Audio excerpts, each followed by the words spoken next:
All right. Welcome. Good morning, good afternoon, good evening, wherever you are in the world, joining us to another episode. This is number 38 of Metaverse Nomads. What do we call it? Podcast show. It is what it is. And here we are. And we've got a guest with us today, Punjab, who's always, for the most part, with us in the comments with the rest of the viewers that join us regularly. But he's here with us on the show because we have a great show planned for you. We're going to get into some news to kick some things off, and then we're going to dedicate the rest of the show to Mirandus by Gala Games. And it's a project, of course, we've been following for quite some time, and we've kind of been waiting and waiting to see how the sausage is made. And now we actually have a glimpse. The last AMA, we're going to do a review of some of the highlights of that AMA. So thanks for joining us here. How are you guys doing? I'm doing Ray, all right. How's it going, man? It's allergies and taxes. That's what I'm dealing with right now. So other than that, everything's okay. And Fancy, how you doing, man? Doing great. Yeah, happy to be here. Good stuff. Bonafide? I'm great, man. Shout out to everybody. Excellent. And how about our guest, Punjab? How you doing, man? Doing well, brother. How you boys doing? Just happy. I got the taxes done, Ray. Done. They're out of the way. Onward. That's nice. Awesome, man. We got so much to cover. Let's go ahead and dive in some news. Yeah, so this week we're going to go back to a story we were seeing at the beginning of last year, January 25th, this appeared. And it talked about Bitcoin donations going to the opposition, Navalny, and it was quite a lot of money. So leading on to that, there was a report that Binance was giving away some of the details of the people who donated to that wallet. So it's quite a crazy situation. What do you guys think?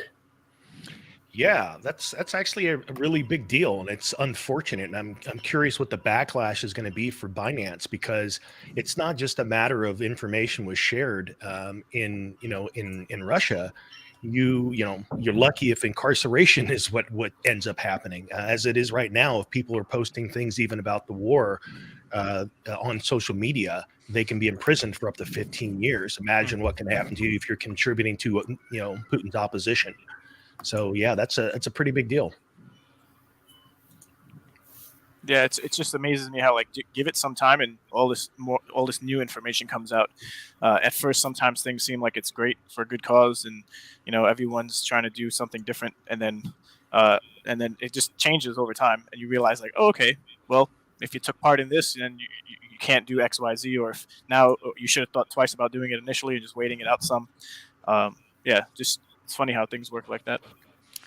It always goes back to privacy. You know what I mean? I mean, there's some things, certain information that just really shouldn't be out there. I mean, obviously, if anybody has access to it, then they're going to try to figure it out. And so that's why, in blockchain, we need to be prioritizing privacy. I feel like a lot more than we are. I completely agree with the privacy part. I think out of blockchain, everybody forgets about the privacy feature, because it's the most important part. And as the more centralized entities come into this, man, you're going to see privacy diminish. And privacy includes your data, and that data being sold. And you should have ownership in that data, and you should get paid for your data.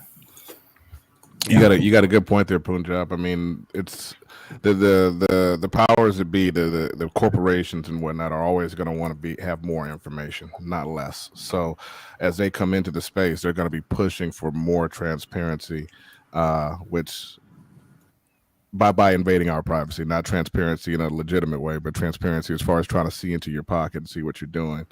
And it's on us to push it the other way. Yeah, resist this KYC on wallets. That's what's important, because that's the privacy.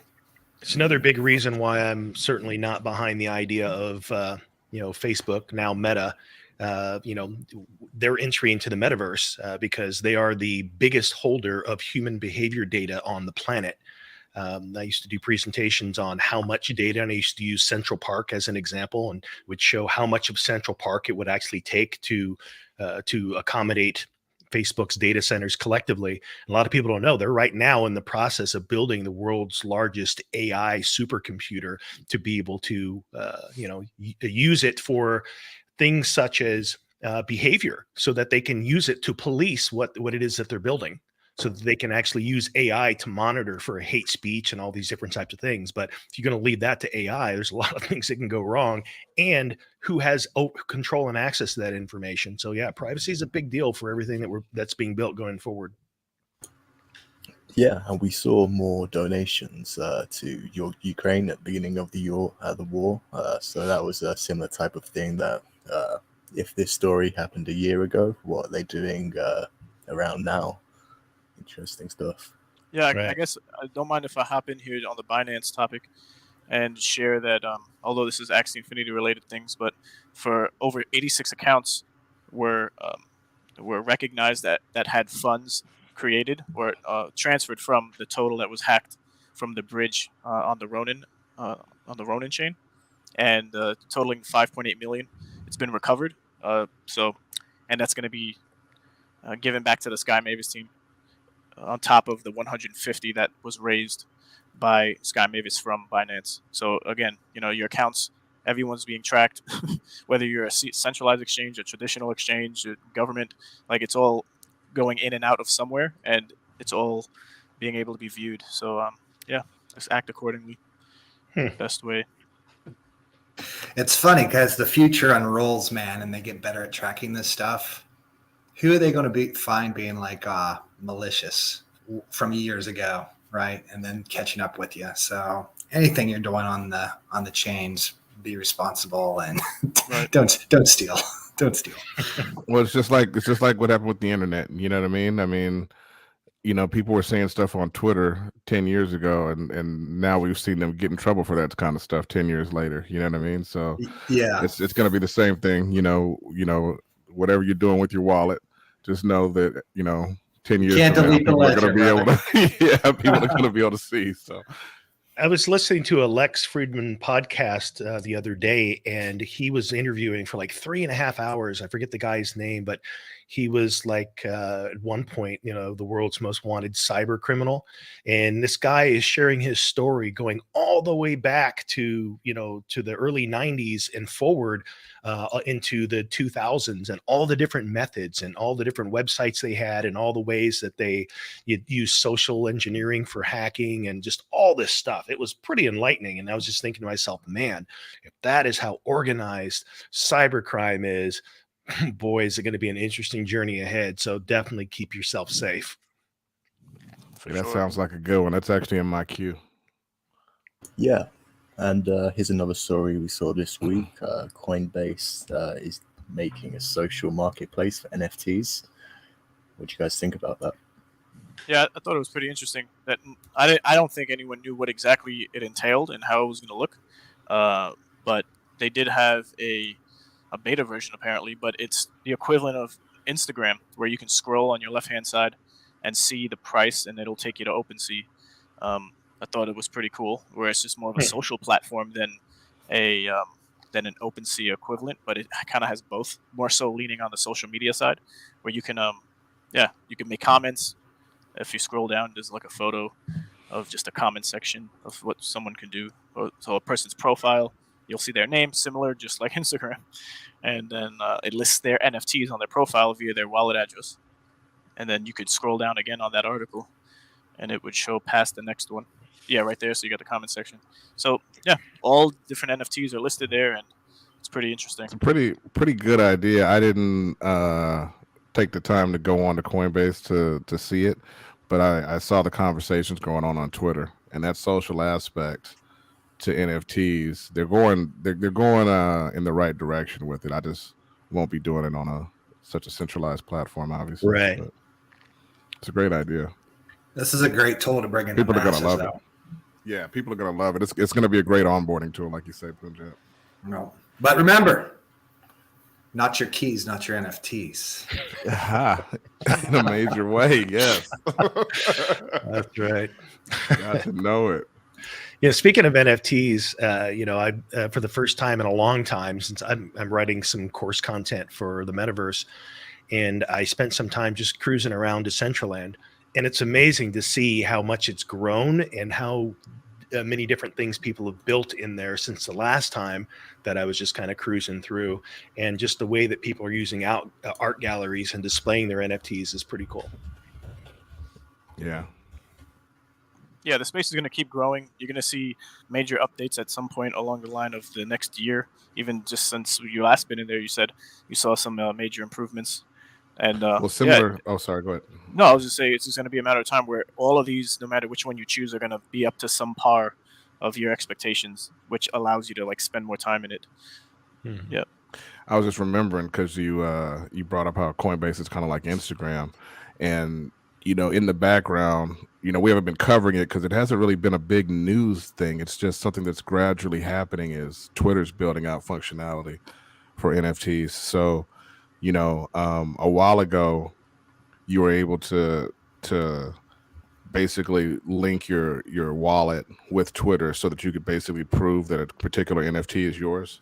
And now you're able to actually look at that, look at somebody's profile picture and actually see some of the other NFTs that are in their wallet as well. So you're actually kind of able to make like a identifiable wallet kind of thing where you can like put a couple of NFTs from the different groups you're most that you're most affiliated with or whatever, and have that actually attached to your Twitter profile. It's pretty sick.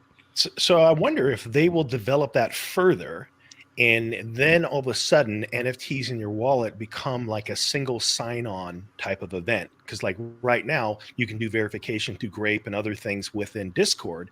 But for example, years ago, a number of different social media platforms are doing that. Facebook, Twitter, I think even LinkedIn, and of course, Google, where you can go to an account and sign in with that. Be interesting now if Twitter will start to make that where they'll extend that as a single sign-on service to other websites by verification of that NFT through your Twitter account. That could be a place for them to go. That would be interesting early adoption. I think that's where they will go. That's probably where they will go, because they're creating there's a new culture getting made here, and they're on the forefront of designing this. Yeah. Well, decentralized ID was one of the big things that just came out of that Bitcoin conference down in Florida.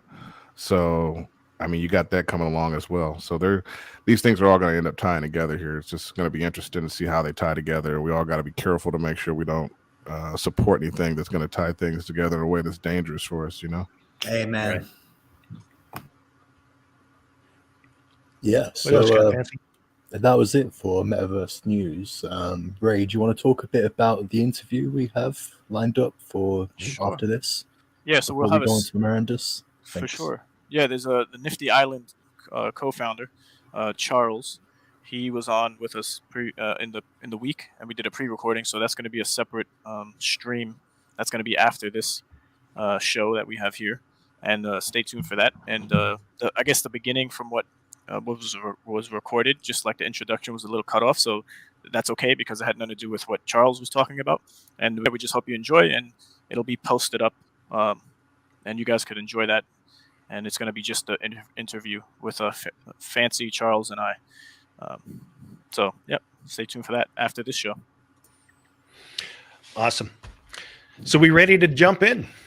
Yeah, let's go for it. Excellent. Let's do it. So here, let me kind of just lay the foundation here. So for the past year or so, all of us have been generally following happenings and whatever AMAs happen to come out with Mirandus. And then there was kind of a period of time where not a whole lot was going on that we felt was really worth digging into and reporting and talking about and theory crafting. But just recently, the last AMA, and it was also, I think, the first AMA where about halfway through, McCarthy pretty much had the mic, and it was for him to kind of run it from there.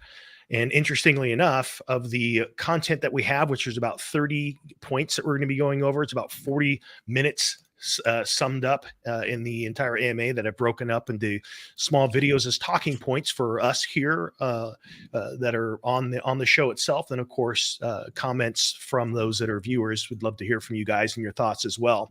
So this is, like I said, 30 different topics. There was some that I was kind of felt like we probably don't need to cover that, but these are some interesting ones, good talking points that give us an idea of where Mirandus is at this point and also where it's headed, and also what some of the intentions are of the development team. So with that, the first one is the only one that's kind of long. It's almost 9 minutes. So at some point we can talk over it. But I really wanted to show this one because to me, it was the first instance of where I really felt like McCarthy was showing this is how the sausage is made. In fact, I went as far as to ask him in the development council channel of Mirandus in the Gala Games Discord if he actually built this or if it was something they pulled from the asset store for Unity. And he says that they actually built this. And I'm referring to the Mirandus gym. And the reason I think that this is so awesome is because as you're moving around the game, for anyone that's ever played any lengthy hours of an MMORPG, you're always looking for ways to kind of hack the game, find, whether you can jump here, whether you can fall through the earth, whether you can go here and there, and also how you fight monsters, the pushback and all that. And they created this awesome gym. And so without saying more, I'm going to go ahead and put that on, and then we can talk over it after the intro for it.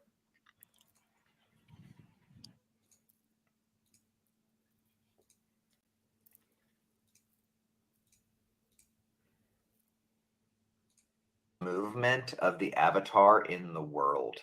Jason, talk about what that was like to write. We did a decent job of putting together some of the player movement for Galaverse, if you guys check that out. But we realized that there were a bunch of little things that we wanted to fix, and there were some features that we didn't have yet. So what we did is in Q1, we went back and kind of looked at what we had and realized all the little parts and pieces that needed to be there.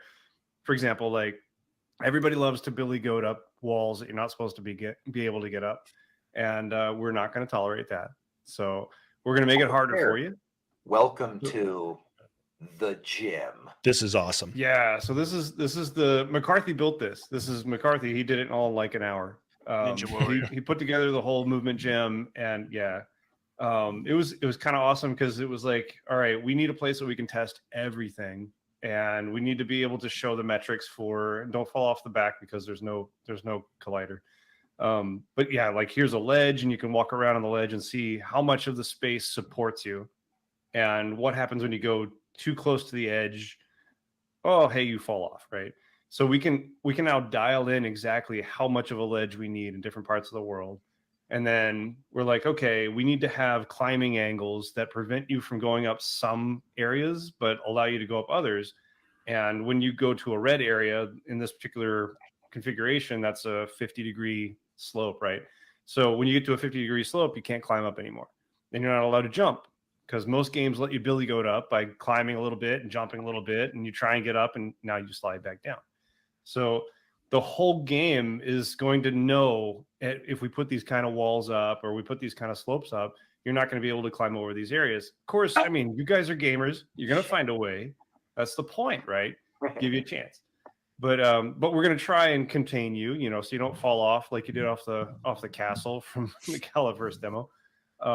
We want to make sure that you stay inside the world and do our best to keep you in the right spots. But we needed to figure out how far should a jump go? How high can you get with a jump?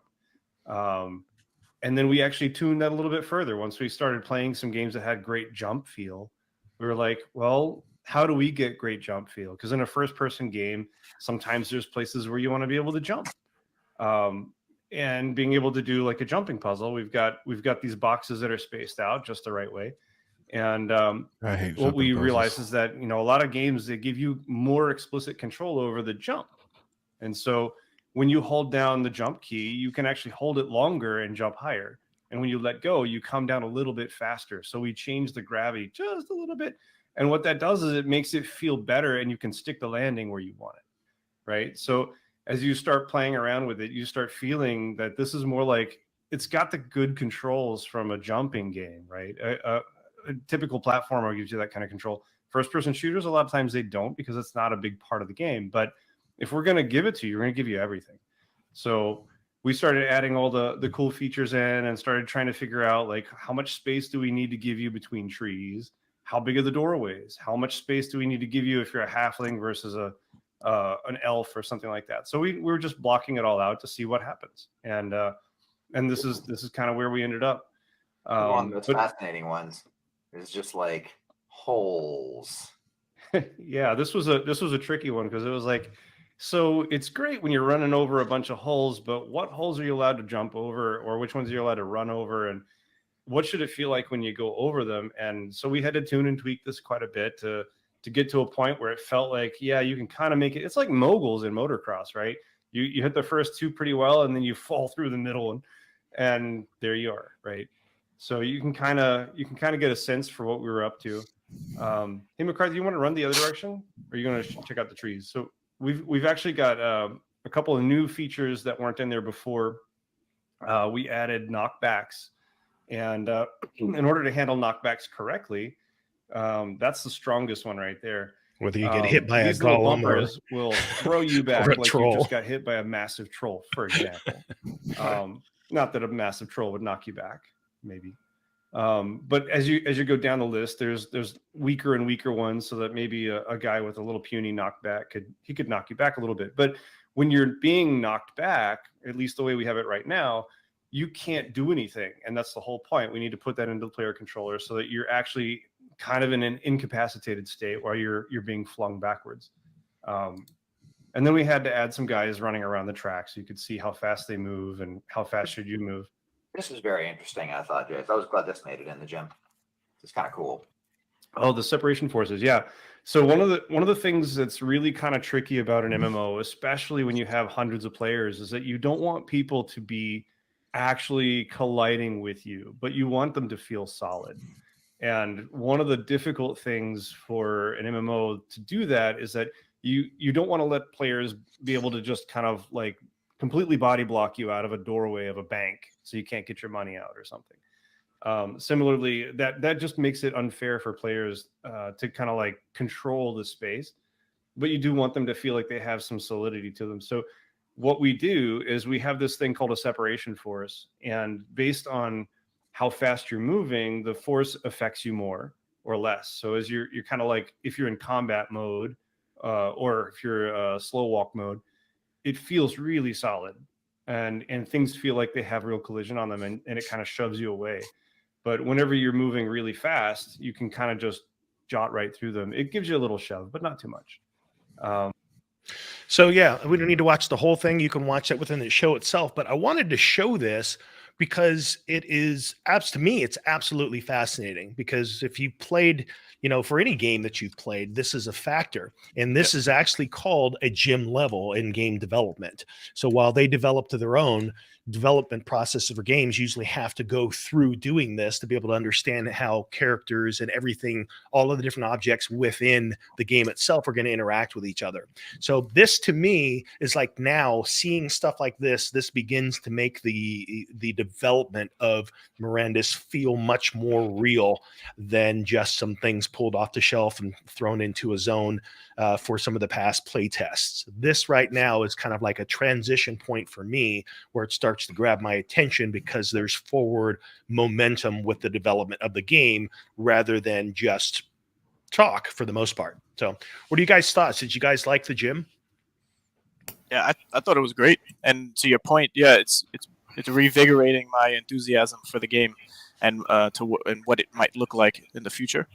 As there's continual growth that still needs to take place, but this is a great starting point, or even before even this, just McCarthy jumping in and asking questions and into the Mirandus discussion channel on the Gala Games server, and but I want to make the distinction, and not to derail us from just the development of gameplay, but the economy of any of these games that will live on a blockchain or in Web3, anything, including NFTs, that is not what we have the most information or hardly any on right now. There's a lot of speculation and minimal conversation, but as far as the development of the game, I feel confident, and I always share this in McCarthy and the team, right? The quality will be there, guaranteed. Timelines, vague to be announced, but as far as the economy is concerned, it goes hand in hand, and it's just as important, or even more so, in many ways than what the gameplay will look like over time.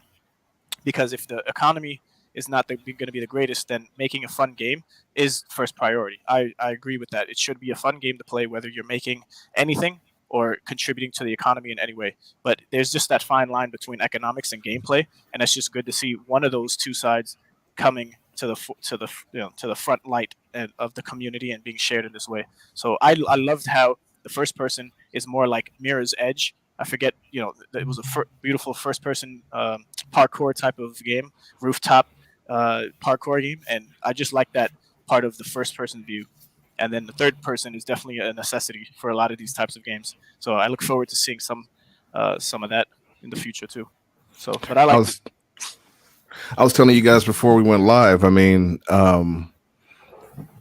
in typical Gala style, they're not going to tell us anything about the economy before they're actually we're engaging in it, most likely. But I have been using Townstar as kind of like a window into the future of how they're going to react to with Mirandus. And that's been interesting to watch because they do seem very engaged and very proactive when it comes to the Townstar economy. I see them making changes and tackling problems before their token price just completely tanks, which gives me a little bit more confidence about Mirandus, even though they're not telling us anything. I think the economy, Mirandus is just entirely different from Townstar. But as for the gym, I thought it was super cool that the details that they're going into and being transparent and sharing with us how they're making the sausage. Like normal games, when you do a jump, you do a jump. That's it. A jump's a jump. They're designing the jump where it's like, how much power do you want to put into the jump?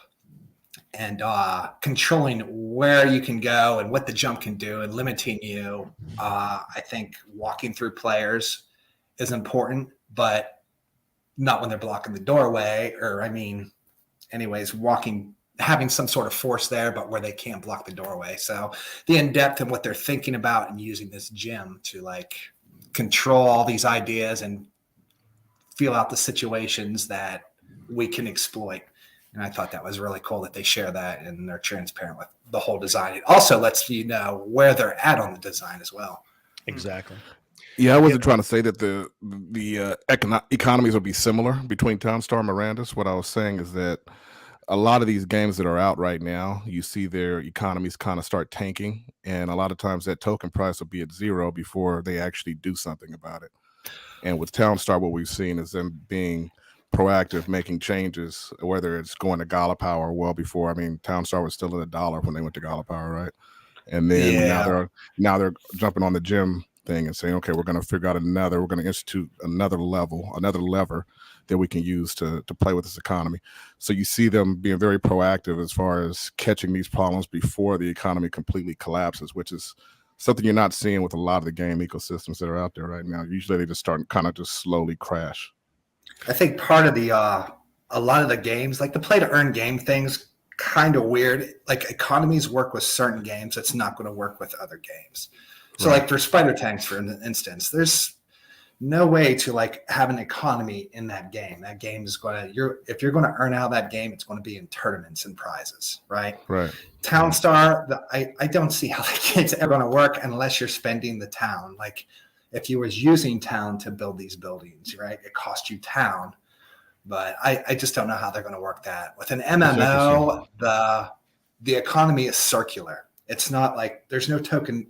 The tokenomics is you more and the realistic, other player. right? Yeah, it's just like real life. Like I'm going to go buy this stuff from another player, and it's cool that the money is also, if you're talking about Materium as money, is also a use case in the game for missing that ingredient or casting that spell. You know that you can use it in the game too. You can it's like a sync in a way, but you don't need the sync because you can always do it with other players. I think it's important that the money is more important to spend. The game comes first before, a lot of the crypto people is like, they want to earn money and sell it and make money. But the gamer side is like, I want to spend this money on the game to power up my person, right? And I think that just works with the game of Mirandus or any type of those MMOs. Even Star Atlas will probably work with that. Yeah. Go ahead, Ray. No, I was going to say there's a huge dilution of the player base of actual gamers in the space versus investors and people who want to extract value from whatever ecosystem there is. So, but it goes hand in hand because it shows and exposes what needs to be worked on quicker than if we had 100% gamers who are just going to reinvest all the time. In an ideal world, that's perfect because now you just kick the can down the road because at one point or another, the more you make, you're going to take some out. So I'm not an economist, right? I'm not the one developing any economies for any particular games or even developing them. But being in the space for so long and seeing different methods to tokenomics, it's great to just have had exposure to the different ways all of this is playing out. And to your point, Punjab, build a game first, make it fun, make it engaging, and then introduce, not once you finish the game, the tokenomics, because you need to be working on it while you're developing the game on some level. So hopefully there's a team that's allocated to this responsibility, and then we can just focus more so on the game, how it's being developed, and enjoying that part of being a gamer instead of being an investor more so than a gamer, to know that if we're buying assets that are NFTs that are tens of thousands of dollars and literally investing our time and money, that there's going to be somewhat, not an expectation, but they're going to be a bustling economy with lots of trading and selling and on in the game and out the game. So I don't know. It's just we'll see how you're playing the game to make the money. So you're not an investor anymore. Now you're a gamer, and playing the game is how you're going to make it. Guys, we're going to have plenty of time to talk about Materium and economics with some of the other questions. So I want to make sure we get to enough of them. So with regard to the Mirandus gym, I had 2 comments specifically on that. I like how they're building it out in the sense that it's going to, the better they get the mechanics of it, the less you're going to have issues, especially in a play to earn where people are upset because people have found exploits and therefore they were able to earn more, or a person wasn't able to do what they needed to do, and there's going to be less whining and complaining. The better they iron out the actual mechanics of how your avatars move within the world. That's one. And the second thing that this gym is kind of is showing me is that it gives them the ability to do some cool things, like place a cave high up in a place that you actually need some skills to utilize to be able to jump just right. As you were saying, Punjab, how they're not just making it where you jump within a game. You might actually have to get your skills down for how you move your character just to be able to get to this cave, to be able to explore it. And your whole team has to go through that. So you're going to have a team of skilled people to be able to use their avatar to get to that. So they can do cool things like that. So speaking of which, the next one that we've got here is a video that just confirms first and third person. And it's super short, but let me go ahead and show you here real quick. We've mostly been trying to figure out a style for the first person and the third person. One thing that makes the first person game more challenging is that when you make a third person game, you really only need to lock down the third person animations. So what do you guys think about that? I mean, I'm excited because if it was just going to be exclusively first person, it's fatiguing to me to be in first person mode the whole time. I like the idea of going back and forth between the two, but what do you guys think about having both? I think it's crucial to know where you are in the space of the game, right? Having traveled for so long in first person view, I guess you can make out what the map is on your peripherals and then behind you. But if you're only focusing on one direction, it would be great to just swap out, into third to see what's going around, see what's happening, instead of even like for danger purposes, or if a wolf was coming up behind you, or some goblins were conspiring because they're more intelligent than I guess what you typically see as goblins, right? And then they're talking their own language, so now they've been following you, and you don't necessarily hear anything, right? I don't know. So maybe I just think it's great, and it's a great tool to have, swapping between the both of them to benefit and progress in the world of Mirandus that we're going to experience at one point. Yeah, I've always played MMOs in third person personally. It's kind of like the God hack, the cheat mode, but I understand McCarthy's perspective for wanting to be able to control our frame of reference at all times, which you can't do when you allow us to go into third person. So as far as creating a scene where you're going to be afraid because of certain things that you can't fully see, which is what he's doing with a lot of the darkness and all that. So I can kind of see where he's going. And that clip, I think that could be misconstrued. I'm not sure if he was really confirming that we'll be playing in first person. I understood what he was saying as far as if you're got a first person game, that basically means that you have to have the third person animations there because the first person can see everybody else in their third person. You know what I mean? But I don't know that he was saying that we'll be able to play in third person, although I appreciate it personally. I agree with you, man. That confused me when he said the third person thing because I thought it might have been off the table. But like you said, I played all my stuff in third. I love third person. I'd love to have third person. But maybe there's a place to use it and a place not to. I mean, you think about how much over time emotes have been like dance moves and or just taunts and things like that have been a part of MMOs more and more as they developed, which goes to show that people like the ability to see their character interact with others. You also want to see, you just got cool new armor, you got a cool new sword. You want to see it on your character rather than just looking at it in your hands. And also, if you're going somewhere long distance, man, it's a lot easier. Like you're saying, to have that kind of a God mode where you're over the shoulder, where you're seeing your person go rather than having to go there in the first person. You made a solid point right there. You got to have third person for the dance offs. So right, even if he's not going to give it to us in every format, I think we all just need to go ahead and be loud about the fact that we need third person in the cities at least, right? Like that will take away from the storytelling, you know. Maybe there's an instance where you use the dance and you're not moving your character, or maybe you're not in a battle mode where you can kind of like see yourself in third person. And then as soon as you start moving, you kind of zoom back into the first person. I don't know if that's a plan for that to work or not. Yeah, some kind of happy medium in there. Awesome. For sure. This next video is morphing character gear. And this one I have some mixed thoughts about, but let's go ahead and play it. And I want to hear what you guys think. What we have here is some original concept models for the characters and various skeletons. And so the challenge is to get a gear piece to fit all the different skeletons, from halfling to orc to dwarf to human. We want this human armor to be able to be worn by the halfling. And it's the same for the female models down here. Why? Why would you want them? Why would you want one to make one set of armor and have it work on all of them? Well, you could be a dwarf and pick up the same item as a human, right? Mostly I was thinking like we're trying to make a game, and the production, one of the things that we're trying to do, guys, is be really smart about how we produce this stuff. Instead of making discrete pieces of armor for everything, you know, you can make armor in such that if you do it right, you can use that on all the different characters. So you only have to make one kind of armor, right, Greg? Right. So in this instance here, the idea is, and I understand why they want to do it. They want to create one set of armor. So let's say, for example, if you're a blacksmith, you're going to make one piece of armor, and a halfling can wear it and an orc can wear it.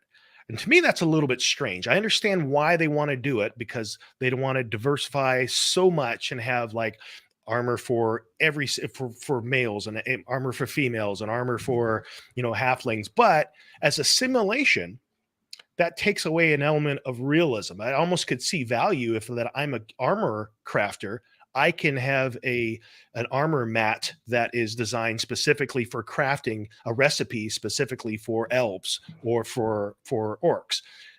But again, it's a lot more challenging, I would imagine, on the development side to do that, especially because these are going to be NFTs. And I think also the value of having it this way, the morphing armor, as I'm calling it, because it's morphing to fit all sizes, is that it will probably create more value on the secondary market for players to be able to sell one piece, because there's more buyers for it, rather than just being only able to sell it to, you know, an orc or a human. What do you guys think? Yeah, I agree with you. Go ahead, Punjab. I was just going to say real, but not too real. I mean, this kind of fits in where this is fine to do. And like you said, secondary markets, this will just hold value better because you're just buying this one piece of armor and it fits everybody. Although it takes away from crafters a little bit, but that's okay. I think we leave the complexity for the story and the adventures, you know what I mean? And leave the stuff like that. Let it be a little bit more simple, because you also got to think that it not only will it apply to the gameplay and the crafting and them on the development side being more work, but it'll also add more complexity to the economic system. You know, you have a pair of pants now that only a halfling can wear or something like that. I mean, that's going to be a little weird and cause a lot of undue stress, I think, when people are trying to make real money. Yeah, I'm okay with it. I think it's great. It'll definitely help speed up development, which I'm all for. And economically, it does help in ways. There's pros and cons to it all, but so far, I think it's great. One other thing that comes to mind for why morphing NFT wearables is going to be an important thing, and eventually, I believe at some point in the future, it will become a standard. In fact, this is on another podcast I was listening to with Mark Zuckerberg being interviewed, and he was actually talking about this, about how, let's say you have this really cool shirt, and then your avatar for that day in this particular world is a dragon. How do you morph that shirt that was on your human wearable, but you want to wear it on your dragon? So at some point, there's going to be probably some third-party tools in the creation of these NFTs that are wearables that allow you to go not only between worlds, but go through between avatars in different sizes that you actually wear them on. There'll probably be some development standard that comes along. So morphing is an interesting concept that they're trying to solve for here to make things easier in the development process, but I can also see where other games, and then also to make things interoperable between games and platforms as well, will be something that happens in the future. Without a doubt. We've got the character's individual parts. Here's kind of a breakdown of the individual parts. And for those that can't read that in the yellow, you've got a necklace, and then it's your chest piece, and then it's your belt, gloves, pants, and boots. Character not wearing anything, but they're chopped up into the different regions of what the equipable parts. Oh, and I forgot the cloak. The cloak was the second one. Will be, So yeah, I mean, that's going to be the extent of it as far as the different body parts. But as you'll see in the next video that we have, where we'll be able to look at the paper doll, where you can actually see like all the different slots where things will go. But is that the paper doll in the bottom right corner? Yeah. In fact, Okay. Let me just go ahead and jump to that, and then we can actually do kind of talk to them all here. That was what really impressed me, because that's a lot of slots. I think this is probably the most character slots I've ever had on a character in the MMO. And now I think there were more in some of the more old school games, which I think McCarthy comes from that generation. But this is a lot of stuff. It is. You remember originally when they showed the avatar, you had 5 rings, but now it looks like it's going to be 3 rings per hand. It's more reasonable. It is more reasonable. Yeah. Otherwise, that's a lot of bling, right? So backpack is interesting. So 4 slots in a backpack, which makes, so we do know this. We've pondered this. We've theory crafted on this topic going back quite a ways. But then the question is what can you actually carry? Because we know, unlike in other MMOs that aren't trying to be a simulation, you can carry a lot of stuff. Your backpack is just loaded. But in this case, if you're out for the day, you're going mining, you're only going to be able to carry so much. Your backpack has got 4 slots there. Your belt, and the belt is probably even dependent upon the belt that you have, whether it has 2 or 4. And the quality of material, maybe. Yeah. It's going to be interesting what your loadout's going to be, right? You know how you have that loadout that you usually end up kind of getting together as you play a game, where you got all your stuff, and you know what it, like how much weight your character needs to have. And I don't know in this game if we know how that's going to be adjusted, if we even know if you're going to be able to level up your weight capacity or anything like that. But yeah, there's a lot of stuff. You can carry an instrument with you while you go mining. I mean, it's going to be a lot. That was interesting. The instrument slot. Yeah. I think you could, they should just do it like a save loadout, because I imagine whatever you're going to be doing, you're going to want to change your loadout. Like, you're not going to be wanting to wear armor when you're going and collecting wood or maybe even mining. Like, so you want the lightest stuff possible so you can fit as much weight into your bags as possible. So you'll be changing your loadout for whatever simulation you're doing in the game.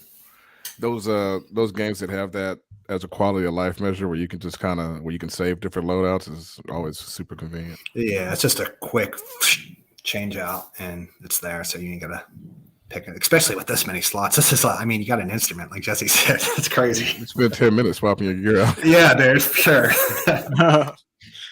And it's going to be interesting too, because the idea is that you'll be able to see all of this on the character. So someone fully loaded out, man, you're like, how you able to walk there? Got 1,000 slots in my bag. Do we actually have that photo of the Adventures pack and goodness? I could, yeah. Let me actually. You want to see if you can find that? Sure. Yeah, it's right here. This was in the Discord, and if you're encumbered, you'll move slower, but you'll still be able to take all the actions that you're able to do from. This is from the Mirandus announcements channel on the official Discord. So, okay. Can you enlarge that again? Yeah, sure. Bring it back. Yeah. So it looks like there's the pack, but then you have the 4 pouches. Are those pouches in your pack just for dividing? So you might have herbs or something in one like that. I mean, did they show a screenshot of what each one of those pouches might look like? No. So this is pretty much, from what I know, all you got. So, and then there's a question in the comments section here about the Voxes or the Vox doll and where and what you'll have to do to equip it. And if it is going to be a trinket, like they said it was, maybe it's going to fit in the pouch, right? Or maybe it could be like Star Atlas's clothing wear, where you can have a pin or something on a strap that you have on your armor, like a trinket slot, or a trinket slot, right? So you don't necessarily have it in anything that's going to prevent you from carrying like a leather armor or a dagger. So yeah, but nothing specific on the actual pouches and what could fit in those, because we see on the screen is 72 pounds, and you have the max of 150 pounds. So how heavy can anything that's in those pouches really be? And do they take up a spot on one of the squares? And is it just one square, or does it not even contribute to taking up some real estate on this graph with all other items? So I'd say you got the weight, but if you want to move stuff like where it showed where the instrument and all that was, you can take that stuff out, put it in your bag, and it opens up that slot. But no, this is the space in your bag, and this is a pretty good bag by the looks of it, like an expensive bag, because the bag they showed before only had 4 slots in the bag. Right. So this is a pretty big one. Shout out to DC Fitness. Is there an exemplar that can carry more weight? Yes. It's a dwarf called the Conveyor, and he gets a bonus to how much he can carry. Nice. All right, so a couple more here that are related specifically to the avatars themselves. We've got head customization. So this is an interesting one as it relates to your head customization stuff, which is still kind of in progress. But what we're showing is hair, eyebrows, eyes, nose, facial hair, all elements of the head that can be customized. And there's one that accompanies this, and I want to play this one as well. It's almost as short, and it's referencing gender, because the two are kind of related. But what's interesting about this one here, actually, let's stop for a moment, talk about this one. So one of the things that they were discussing in length, which we're not going to play the whole video for now, is the challenge that they have with the way they display hair, and then also the different types of hat wear or helmet that you might wear down below, and how they're going to do that. So essentially you have a top, a middle, and a bottom of what it shows for your hair, and then all the different facial features that you'll have the ability to customize here. And then I gave some examples with helmets there. But let me go ahead and play this next one as well.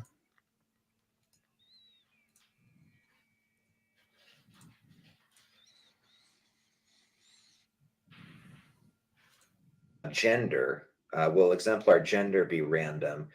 I think what we're saying is that you should be able to, when we say gender in Mirandus, it's kind of like we have to develop a number of like physical archetypes, and one will kind of be a typical male, one will be a typical female, if you will, a heroic looking fantasy character. But we feel like you guys should be able to change that at any time. And the same thing goes for skin color and hair color. You guys should be able to kind of form them in the way that you like or identify with. So that will not be built into the exemplar itself. That'll be your choice. So what's interesting here is that I like the idea of all the different customizations, but I'm not, me personally anyway, I don't know how I feel about a person being able to just make dramatic changes to their character. If you're going for a simulation in a game world where you're going to be, in a community where you go and see the butcher, the baker, the candlestick maker, I kind of want them to be the same gender each time I see them. And I kind of want them to not be green one day and then purple the next day. It just adds more to the whole idea of an RPG in an environment. That's just my take on it, rather than a person being able to dramatically change those things about themselves. But I realize people like to do that, so I can see why you would want to make that available, whether it's facial features, all the different things, gender, or even skin color. I kind of get where you're coming from, but the only way to really do it would be to like set a time to it or something, because you what you don't want is, you don't want like the first person who has an NFT to make certain decisions, and then whenever they sell the NFT from then on, those decisions are locked in. You know what I mean? You want like everybody to be able to change it as time goes on. So you'd have to set it for like, 30 days, or every 60 days, everybody can swap or something like that. I get what you're saying, because if somebody's running like the local, tavern or whatever, you don't want them just changing up, at the drop of a hat all the time necessarily. Yeah, I think it should all be gamified based off skill. So at some point in the game, you can maybe acquire or defeat a dungeon or something of the sort where you would be able to do that. But I would more so like it. You choose your character, you build it the way it is, and that's how it's going to stay. And then the environment and what you do in the game dictates what you then have happen to your image. So if you have a scar from a battle, right? If you had 1 HP left from killing, the Minotaur King, right, and he just slashed your face, like that's a forever type of situation, cosmetic change of the body. It would just be fun to have that going on, instead of at any time you can just log in. I want to be a woman, and then change my color. I'm a fan of that too, Ray. Mike McCarthy actually suggested that, Ray, back last year sometime. He was saying that, like, certain beards and things like that, maybe you would get them as part of drops, but I haven't heard him mention it in a long time. Yeah, there's so much they can do with that, like cosmetic wise, and then the dances and all these things could be unlocked via gameplay. So if everything is unlocked via gameplay, and the only way to earn is gameplay, then you're gonna have people playing the game, whether they think it's fun or not, whether they like the genre or not. Right? People will game the system, in for lack of better terms, pun intended, also, because there's going to be people who just want to game for profit and then game for rare NFT drops. They want to game with friends, right, and just adventure and not care about any of those two things. So, and that's a good game. And that's a good game. Yep. Yeah. And that's why we're here. We've been here, and we're trying to do what we can as a community that is kind of more so opposite of what the predominant majority of the community we see, which is in total fully support, almost like in a scary way. And because in comparison to other projects, there's a lot of just maxis out there who will die with the project as it's clearly just going downhill, and not saying what's needed that's constructive to help the project or people on the team, as well as other community members, learn or think like rationally in some ways. So, because we are in the crypto space. I know we're theory crafting. We're talking about the game here, and I keep bringing it back to economy. Sometimes I'm not an economist, maxi extractor, of any game in particular, but I see it just being a great game that will require great economics and whatever those looping systems are. So, Well, I mean, you look at any of the great MMOs of the past. A lot of them have had economic issues, and that's when they have full control of the economy. When you have a economy that hinges with the real world economy naturally, that's a whole series of other sets of economic pressures that are also impacting markets take over, man. Yeah, on top of the normal economic pressures that a game like WoW might have. Because I remember WoW having its economy messed up on several occasions. And they had all the control, Oh, also, I want to make a point on just the topic we talked about prior to this one with facial and hair. That McCarthy mentioned at one point that one of the things they're trying to have are quick slots to be part of your gear. So you have buttons on the bottom of your screen. It'll let you quickly drink a potion or use a scroll, right? So those quick slots are those pouches, I suppose, and that's what you could rotate through, and those would be on your belt. So yeah, belt loops, quick slots. And where'd you get that potion from? Bonafide, the potion maker. Just gonna shout myself out right quick. So. Potion seller. Chill it. Here's a quick question about that. So is the potion an NFT? My potions are too strong for you, traveler. I think it should be. I think it all should be NFTs.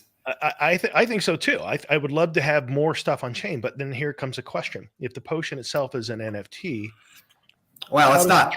How does a transaction take place? I say it's not an NFT until you mint it off the chain to be an NFT. The transaction just happens on the database. If you want to mint a potion on main chain, you should be able to do it. Doesn't mean anybody's going to buy it and it's worthless and you just wasted gas, but most everything should be NFTs.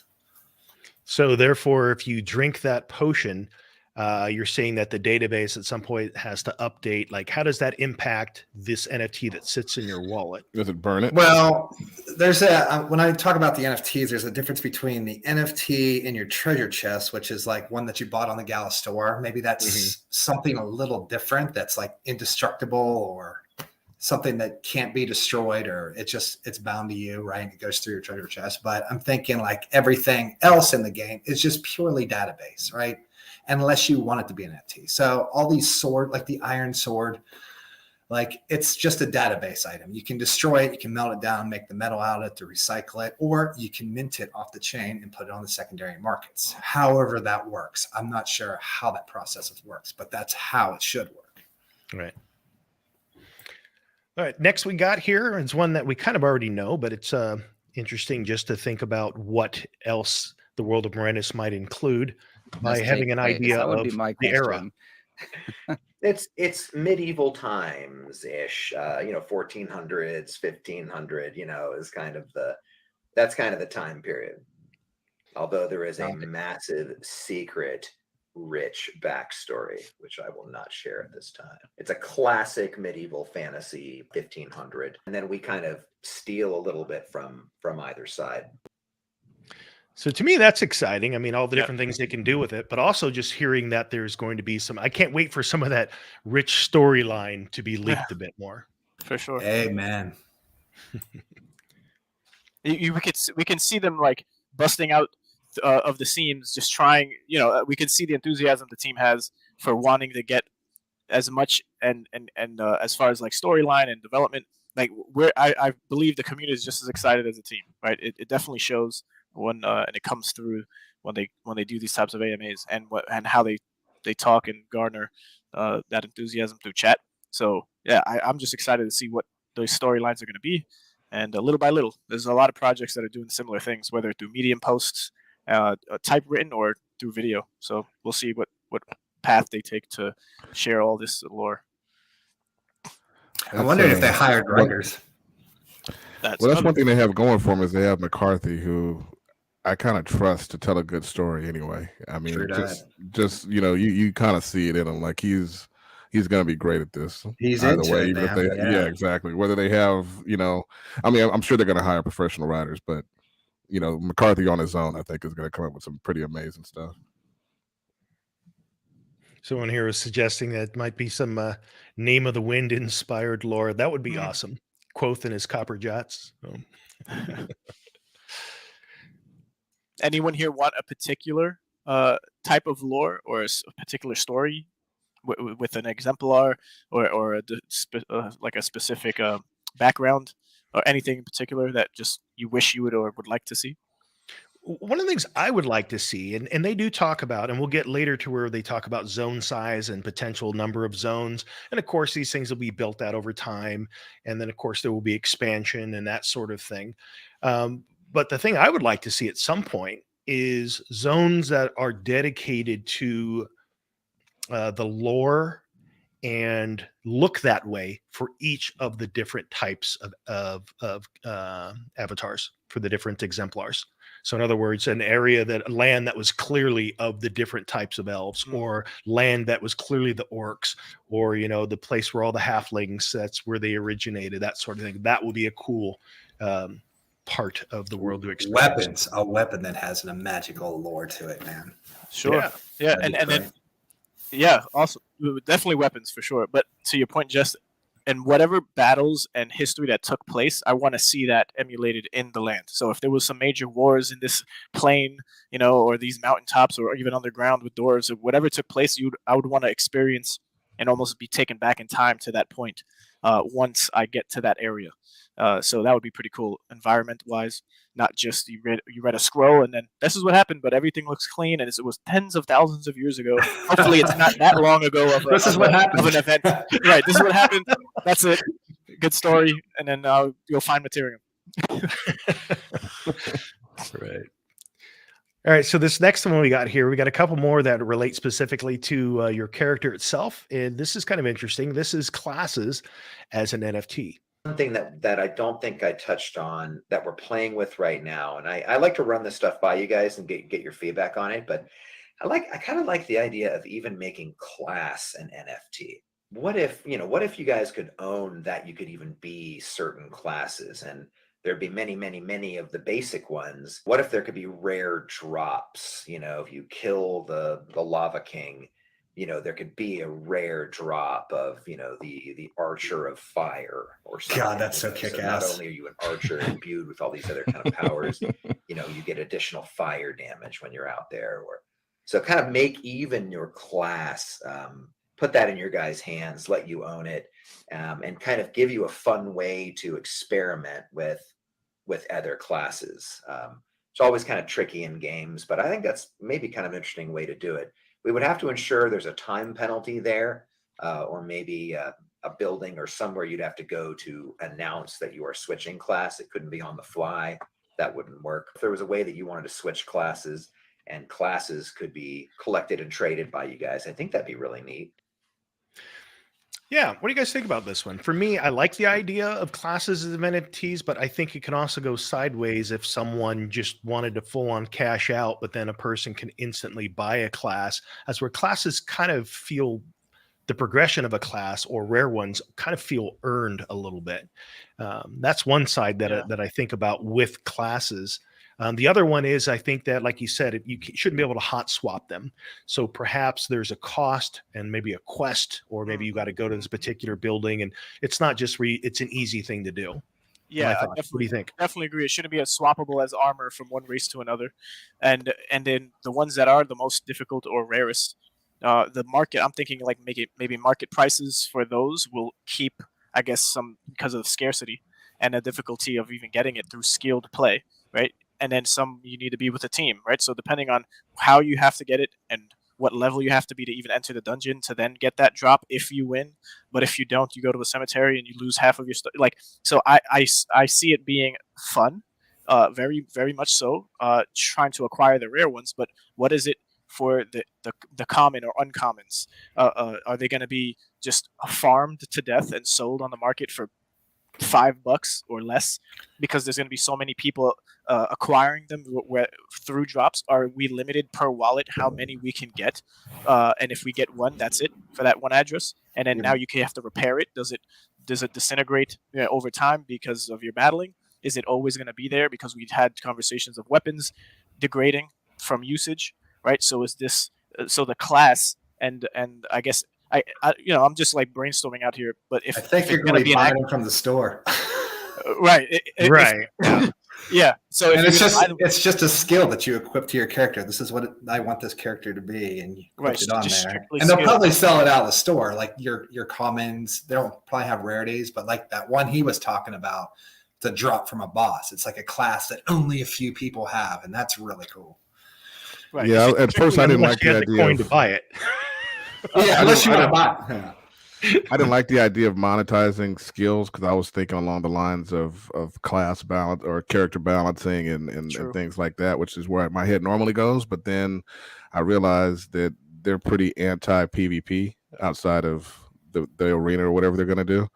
And that being the case, if it's an all PvE game, then I started thinking about how cool it would be to have to go find that one elf that has that one skill so that we could take out this boss, because it was going to be key on this particular. And that kind of adds to those epic storylines that McCarthy's kind of talking about. So I can see that being a cool thing, where, everybody obviously wouldn't get these special skills, but, you have a couple of guys across the lands that, you'd have to have on these special groups. Yeah. I think would be awesome if you equip the skill. It's a one-time use, and then that would garner that that marketplace buying and selling. And maybe should you sell it, because if you use it for a particular mission, or and it would last until maybe you die. Like, I don't know what the parameters would be, but it would have. And then the drop rate percentage. Like, are these common that are randomly dropped from fighting enemies of certain levels, or are they guaranteed drops? Because then if you can only get them via a low percentage because it's a higher rarity, then you might think twice of like, hey, if I play with my team, I could defeat it, not needing to use it and sell it. And then the chances of anyone else doing the same thing is probably lower than the drop itself. So, I'm just thinking out loud here of maybe they're just dropped randomly, low percentage for higher rarity, and then you would consider selling it to then buy other things you need in the game just to keep that, that loop going. Hot swapping classes is another thing that seems a little weird to me, simply because it should be a journey. When you choose your class, it's usually a progression. Now, if you get something that's pretty awesome and that's all of a sudden you're able to elevate to this rare class, that's a cool thing. But just being able to sell them. And the other question I have is, if you know something, if you become a master at something, shouldn't you be able to also pass that on and teach it? Wouldn't it be cool if you had a class as an NFT that allowed you to essentially mint or bring on an apprentice or two? That would be pretty cool. Where you that would be insane. Right. They get an XP buff. That'd be an amazing idea. But maybe if you even changed your class, man, you would lose the mastery in that class, what that class did. Yeah. So it might be the risk of, if you want to switch this, I'm going to lose all the progression I made with this class. That would be so. Are professions different than classes? Yeah. Have they talked about professions as a thing, or like professions as in crafting? Right, that's what I'm thinking. Like, because if classes are just like, I thought classes like game styles, as far as like knight, as far as like knight, archer, etc., then that's one thing. But if we're talking also as classes, as far as bow maker and cook and things like that, then I think those should be able to be hot swapped. So. No, I think those are like recipes. Like you just take those off. Right. But if you was a mage, like maybe your fire damage would be just completely erased, swapping to. You're right. They've mentioned recipes in the past, actually. Yeah. So on the same topic of classes and that sort of thing, we've got a short clip here where mastery and progression is discussed. Have core stats in the game. We're going to have strength, dexterity, intelligence, focus, and vitality is what we're targeting right now. And there'll be wordsmithing there, but think of them in that way. We also are going to have things like core conditions, we call them. So, obviously a health bar. You're going to have an energy bar. For those new to the project, many games have an energy bar and they just rename it 30 different things. And we're trying to just unify that system. It's part of one of our product pillars. We want to try to simplify playing an MMO. So anytime you do anything in the world, it's going to take energy. And if you want to do anything magic in the world, it is going to take Materium. So a core condition might also be, do you need to sleep? Do you need to eat? And then a meaty chunk, I think, guys, and this is a stake we're putting in the ground, is we are going to have mastery. And that is basically anytime you perform a successful action in the world, you are going to get experience points along that particular vector. It is not going to be item by item. That's just too much of a pain in the ass. But the more you use a sword and are successful with it in your environment, the more experience points that you will gain in your sword mastery or your sword skill. You can think of it like sword, dagger, axe, staff, hammer, bow, crossbow, etc. If you're casting spells, I think what we're targeting is that mastery will be along the type of spell you're casting. So fire, electricity, acid, light, magic. And the more you perform those acts in the world successfully, the more experience points you'll get, and you'll be able to level those particular things up. Crafting is the same way, guys. leveling up your crafting means you own a building or and have a crafting station there. We've talked about some of the larger buildings, you being able to share that crafting station with maybe a few others, but you have to be successfully crafting to increase your skills as a baker, a bowsmith, a cheesemaker, an alchemist, a tanner, that kind of stuff. We are going to try to target mastery and mastery for performing successful actions in the world. So mastery and progression. Yeah, it's an interesting one that makes you think about if you do have a profession, say, for example, especially if that profession is magic related, imagine how costly it is going to be to have a high powered mage, someone that uses magic, because if it takes materium, even just to practice to get your skills up, even if you're practicing on a dummy, it's still going to be this constant use of materium to get your magical practice to where you get it to a place of mastery. So if you do see a high powered magic user anywhere in Mirandus, that they've paid their dues and it was probably an expensive journey. Dude, that's a really good point. I didn't think about like having to level up mastery with materium. Well, also what that also implies, though, because you've seen this in other games. I remember, I think it was World of Warcraft, where the ability to weave a certain cloth, to get that ability was so expensive that the cloth itself was just super expensive, even though the materials weren't that high. Yep. And so you'll see that kind of thing as well, where the services of a magic person, whatever those services might be, will be very expensive, or like jewelry crafter, if they're using materium to imbue magic into the jewelry or whatever, then obviously those are going to be super expensive, Yeah, totally. And if I heard correctly, he was saying anything upgraded related to magic would require materium, but anything other than that is energy, which is not a token that we know of. So no. Right. Will it's a replenishing supply? Right. So will that mean materium is used and has many utilities? Yeah, has much utility, or like I'm trying to, I guess, fit in my own mind based off what he said as far as upgrading. Only magic related things use materium. It makes sense if that's the magic of what the whole world is, but spell casting and potions, perhaps enchanting. Enchanting.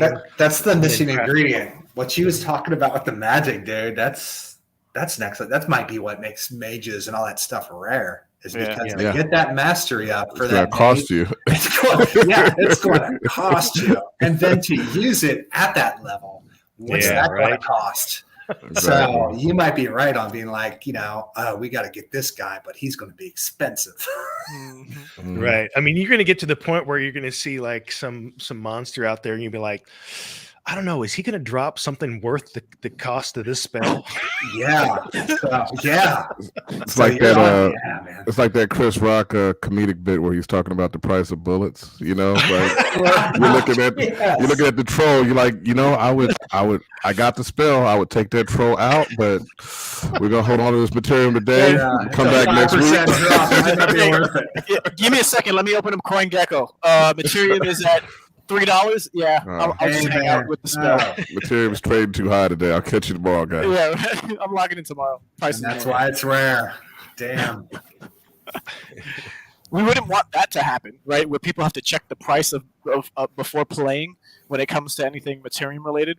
Yeah, and guessing the price, because that wouldn't be that great. That was a little Pandora's box right there, though, right? I mean, that's the thing. Like, I think that's gonna be so.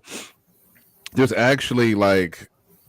It said that there's like certain places in like Africa and certain countries where they use say 5 or 6, 7 different currencies at a time, right? And so the people walking around in these areas just kind of naturally know the current exchange rate at any given moment. So it's going to be interesting because when people start playing these games, is that what's going to happen? Is everybody's going to know what the price of materium is, the price of Gala is, and the price of USD, and how they're all trading at any given moment? That's going to be where the alpha's at. Boys. I like that DC. He's like, oh, you're one of those bear market mages. He's like, wait, do some technical analysis and prepare for the next phase of the market in game. Wait, Punjab, did you say I was canceled? Was that? That's Bear funny. So you're gonna market. have all these elitist mages looking down on the bear market mages. Like I became a mage in the bull run. Take more risks. Back when it was costly. Right. But it's a shame because the deflationary and inflationary aspects of a token will determine if it's being held for particular reasons or not. Because if it's going to be a token that's just infinitely inflated to just whatever, infinite supply, then yeah, you're gonna end up using it. I can't speak for everyone in absolutes, but it would suck if the economy overall is impacted negatively from anything of that sort, and takes away from you engaging in fun, because now you're thinking about, damn, I could pay my rent next month, but I'm going to use this magic spell. You go to the gold. Go to the gold currency. Right. No one should ever get to that point anyway. So, not financial advice. No one should ever be in a position to play a game and then not pay rent. Like in Ready Player One, where he used the guy's auntie's house money or whatever. Right, You say you invested. Yeah, you take out a second mortgage so you can go run this dungeon. Like, oh no, babe, I'm gonna get it. I'm gonna get up the minute once we get the Minotaur down. Welcome to the future. We're gonna be set. We're gonna be good.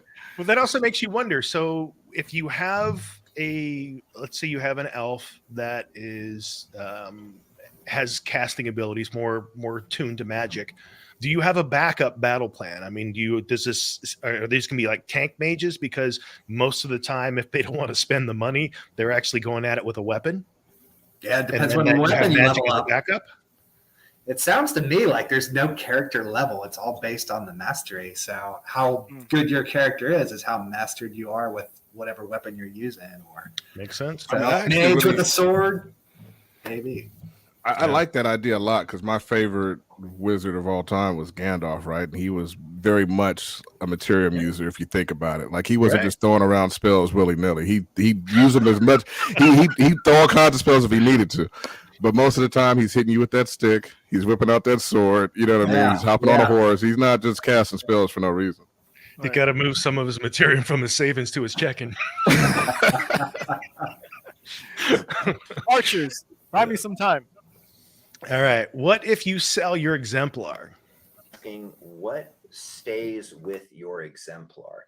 So your exemplar is like, leveling up or whatever that looks like. So let's say you were to trade your exemplar, sell your exemplar to somebody else. Here's how we're thinking of this right now. This is really tricky, guys. There are things that we store in the database about your exemplar, and there are things that are NFTs that you own. Your exemplar is going to have a unique blockchain ID. We use that ID when you log in as a bit of a key that links to other data and information. For instance, like you log in and maybe your hit points are low. Well, we have that information on the database that is not stored in the NFT that is your exemplar. There are some things that you own as an NFT, and there are some things that are stored in our database. And the key to getting through that information is the unique ID of your exemplar. So if you are to trade your exemplar to somebody else, it's really, really tricky. And I want to start with, let's say you have a sword. In your wallet on Gala, you have a sword. We need that sword to be on your exemplar so that your exemplar can walk around with it and attack and kill stuff.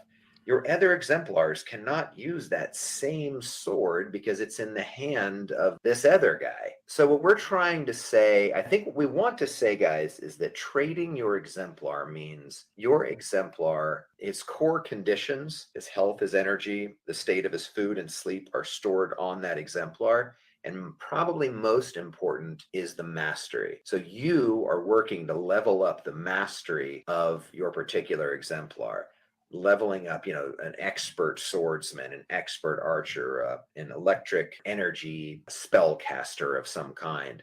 That stays with your exemplar no matter where you trade it or move it to. This is kind of the current concept. But your gear and your skills, those individual NFTs that might be in your inventory or those actions that you use, those we're keeping separate because it's just shockingly tricky because you own these objects in your wallet. If you were to trade your Exemplar to somebody, that's a clean transaction. But it's very tricky to say, I'm going to trade you my Exemplar. Then we have to look in the database to see all of the NFTs and skills you have and all of the NFT gear you have that the database is remembering as on this Exemplar, and then push all of that in one transaction. So it's a lot easier for us, and I hope this is okay for you guys, if we say your Exemplar is getting better because mastery is getting better. That's why a high power Exemplar is better than a lower power of the same type. But if you want to also give people the gear and the skills, those would be separate transactions. That's kind of how we're thinking of that. And do you want to reset your Exemplar at any time? Whew, that's a scary one. Interesting. So in what instances would you want to reset your Exemplar, and why? If everything is a mastery base and your skills are increasing, what reason would you have to reset it? I have no clue other than mastery, or other than the class. I would not know. The only thing I can think of, I think he might have mentioned it a little bit, is, you know, for that weird exception where somebody buys an Exemplar, you know, off the open market, off the secondary, and they want to start from a clean slate. That makes sense. And that's the only way that would make any kind of sense, because most people are going to want to buy higher end, you know, higher leveled up Exemplars, not lower leveled stuff, you know. So there's going to be very few people that I think would like that, but you have them out there, you know, the hardcore players. Yeah. So it sounds like, again, if you were to sell your Exemplar, all of the different things would be separate from it. But the way that I've always understood it is that the way they would have to do it as a smart NFT would be such that on the database side, Mirandus side, is where they kept all of the information on your Exemplar based on that ID. My question was, as I was watching that, why wouldn't they also have it related to the wallet? Because the wallet that it's in and the ID of the Exemplar dictates what the database has to say about that NFT. Because if it goes to a new wallet, then all of a sudden the database should have should be like, there's something out of line here. So therefore it treats it differently.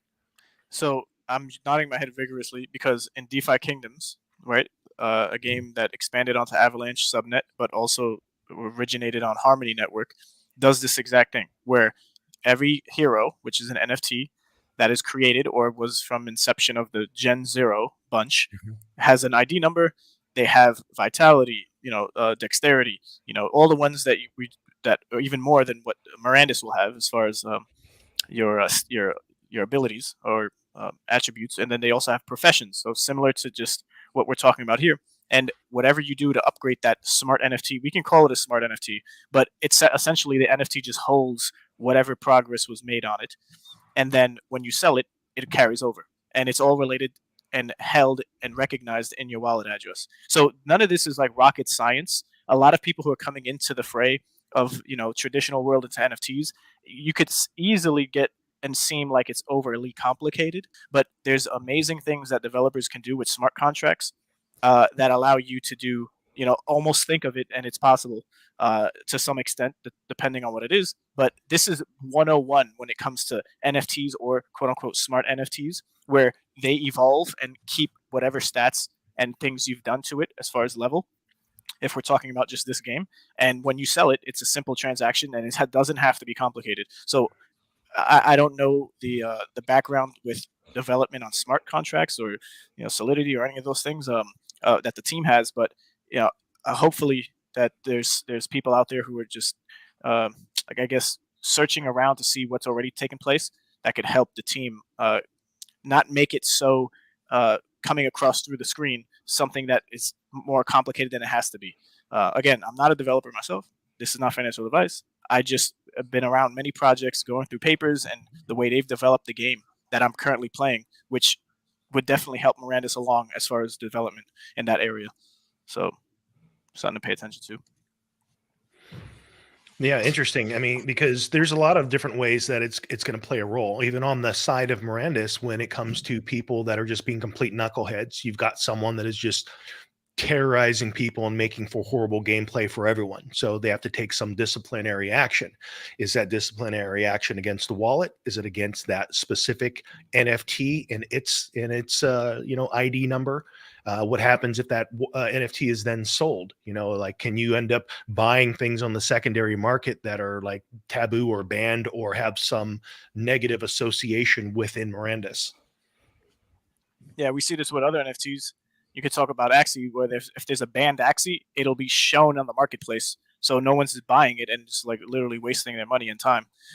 So all of these things are able to be done. They're being done right now, and there's a lot of innovation taking place on top of all of these things that are pretty basic things that a game should have. And then what I was thinking about during the recording was renting your exemplars, or renting maybe some weapons that you might have, or a weapon that you might have. So we see this model of renting becoming more efficient across different games based off of what Axie failed to do earlier on in its inception, right? When this scholarship craze came about. We don't have to talk about scholarships or having guilds come into the game and ruining it or extracting it. Simply the capability of lending out a sword, lending out a shield, lending out an exemplar. That could be done on the website, right? You connect your wallet, and if we're talking about Gala Games chain, that's going to need to be in existence for any of this that we're talking about to even happen. Or else you're going to have a lot of off data stuff, and then some on data stuff, and then that's where it gets confusing. Where it's just like, if you have a chain and you choose to be on a chain instead of developing a chain, you're 10 times ahead, because the foundation is there for all this to be a reality for us as gamers. But if you're going to go the other way and create everything, raise the money to build everything from scratch, I would like to know who's developing it and how far along we are on that, because none of this of what we're talking about is going to be even close to a reality, but just the game that we'll be playing and testing for many more years to come. So that's why I bring up economy and NFTs and all this stuff, because it's just like, that's what is making this more exciting for the majority of us. And I like to talk for everybody, but why not just keep playing the traditional games that are just like Mirandus? What little things about Mirandus are keeping you here and buying things and NFTs other than just staying in the traditional gaming world? So we have to pay attention and learn alongside everyone, especially the developers, and take part in these conversations, or else we're just going to be disappointed, because we might have already in other games who haven't taken action, like Axie for renting, making it accessible, but Peg Axie did, right? We see all that support for the team, and the team will be rewarded. It's not something that's a negative thing to think about. Oh yeah, scholars and all. Yeah, there's some shade that's thrown here and there, but we're all here, and they talk about at Gala Games how we're all building this together, right? That community aspect of building a new generation of game, and Web3. So get out there.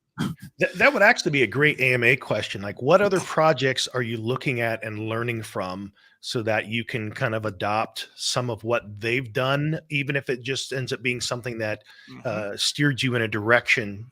Because like you said, looking at Peg Axie and some of the things that they learned from Axie, their rental system, I think, is brilliant the way they did it, where you can rent direct, or you can put it on the rental market for a certain percentage, and it's really super easy for both ends to transact that way.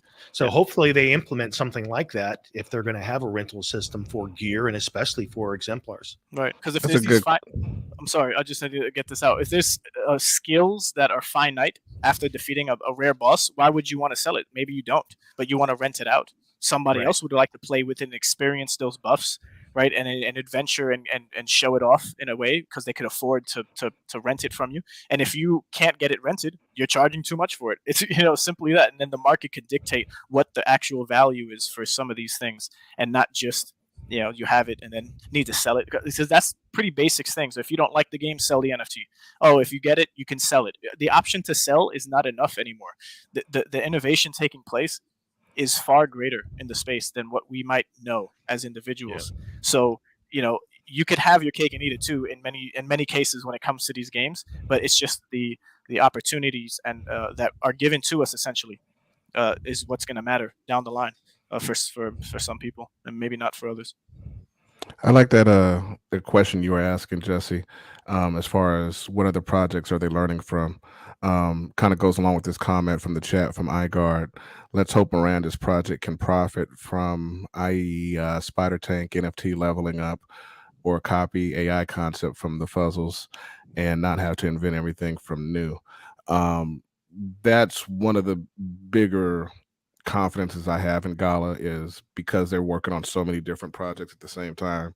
So there's the red flag of, maybe they're biting off more than they can chew. They have a lot of promises they have to fulfill now. But on the other hand, because they're innovating in so many different directions so quickly at once, you got to figure they're learning a lot from all of this, even though they're not being very transparent about what all the lessons they're learning. You see them, the way they keep tinkering around with their systems, that they're definitely, kind of changing and adapting to the space and to the information that they're receiving from all these different projects and all these people that they're collabing with. So that's one of the strong notes of positivity there, that, hey, because they're doing so much, little things like this particular game that you like or that particular game that you find important are all going to benefit from the myriad things that they're developing. Just all the tools they can make to help deliver on your assets or how you can use them. I think that's important that these companies do that. Just develop these tools where you use your assets. That's what it all comes down to, right? For sure. And then you can always sell.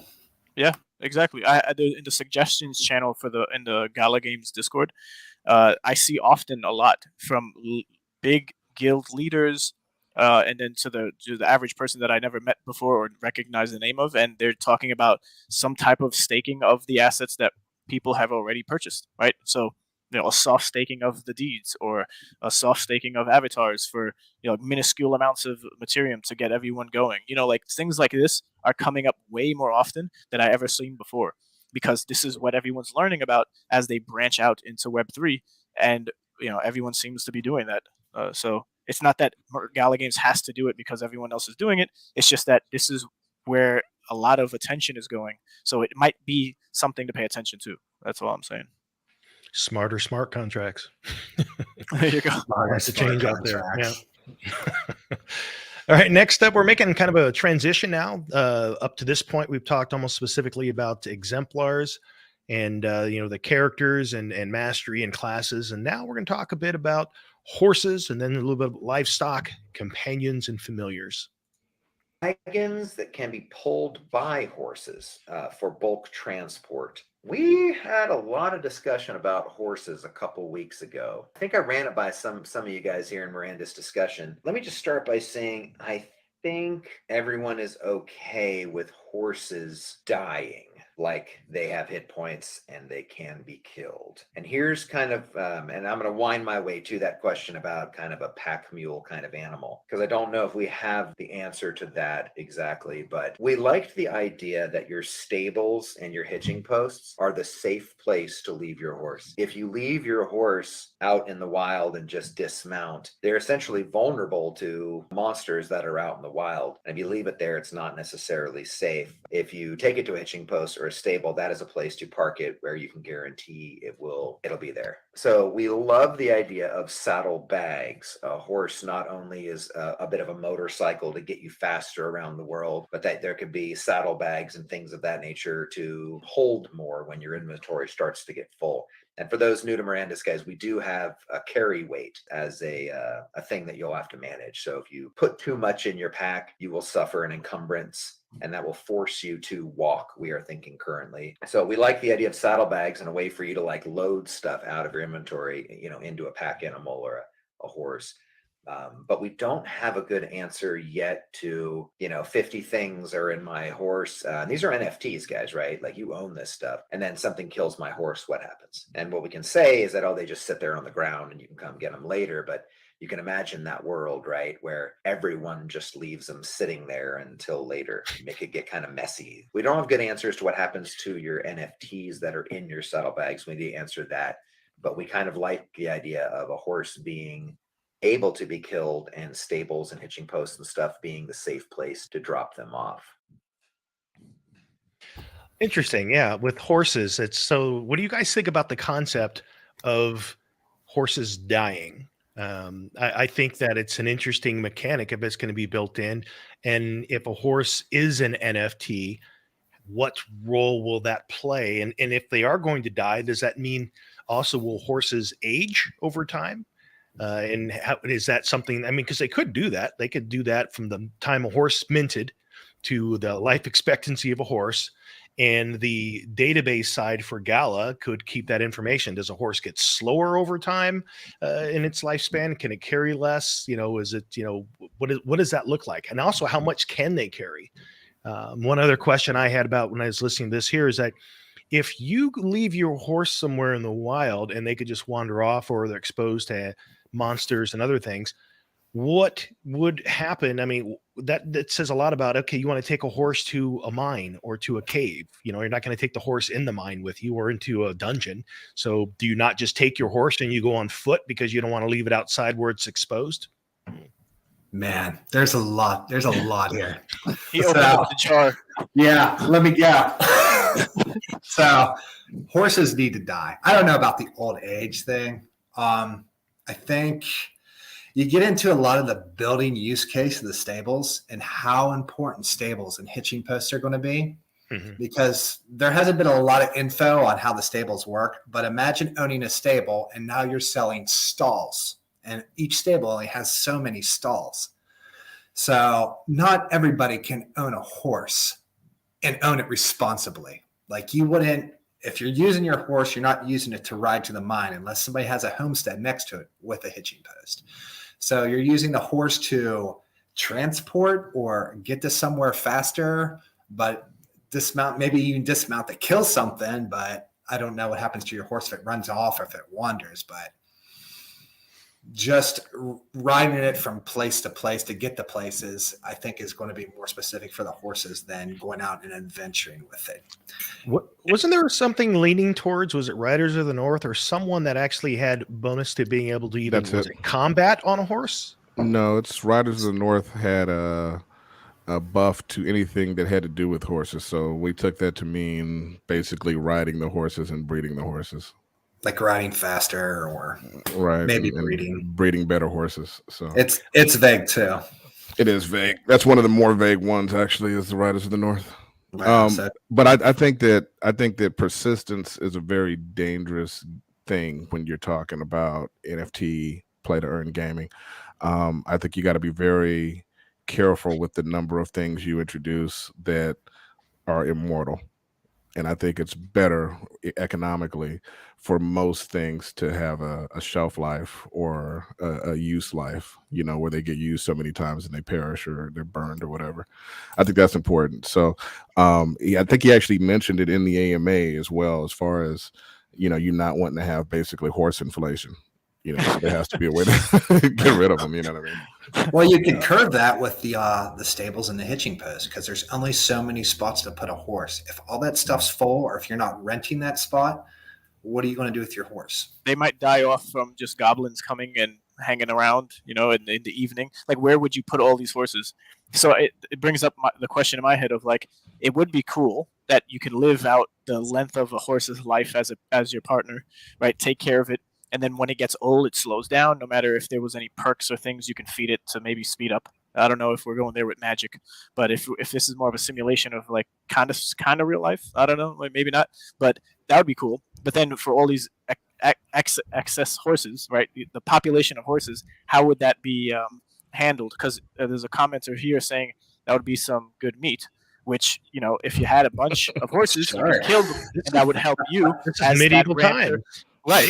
So that's exactly up the medieval time route, and horses would just be dying left and right. You could populate the whole world of Mirandus with horses, but they wouldn't survive because we have those threats, and you wouldn't be able to keep all these horses in a stable because there's the certain capacity for each stable, and then I couldn't have my horses hanging out with my cows if I'm a rancher, right? If that's allowed or not. Maybe you might have to be a responsible horse owner. That's it. Just right? Not own one. Yeah. So even if there was inflation of horses, then that would throw off the whole meat market, right? Who's going to buy my cow meat if you could just go out and kill a horse, or wait for it to die and then harvest the meat and cook it at a campfire, right? So the recipe would have a different value, though. Sure. I don't think they're going to allow this, the shopping channel, because the troll in me. I mean, I'm going to break the game if they allow this to happen. Like, I'm going to be the one that's killing everybody's horses. So headshot. You might not want to allow that. I think McCarthy's going to stop me. You're going to have the bow and arrow market just fly through the roof because people are going to be killing horses from a distance. So many arrows. Everyone's gameplay is going to be so left. I'm going to pick a town, and there's not going to be a horse allowed. The horses are banned. The best horse meat in all of Mirandus, right on. So, but as for the horses dying, and he was talking about dropping the saddlebags, I think it'd be cool to be able to pick that up, and you have a limited time. And if you don't pick that up, I think it would be cool in use case for the cemeteries to you can go and purchase it back out of the cemetery. That's where I think it has to go, because you got to remember your ass back you have storage. Yeah, you have storage there. So, yeah, I think you got to be able to remove it off the ground after a certain amount of time. But I think you got to allow for somebody to get those NFTs back, whether it's through the cemetery, which is where my head was also, that you would be able to go and just pay basically to get that horse back so you can get your stuff off it. So I'd like to bring up, sorry, Jess, I saw you about to start there. It brought up the idea of what McCarthy talked about also of having a touch.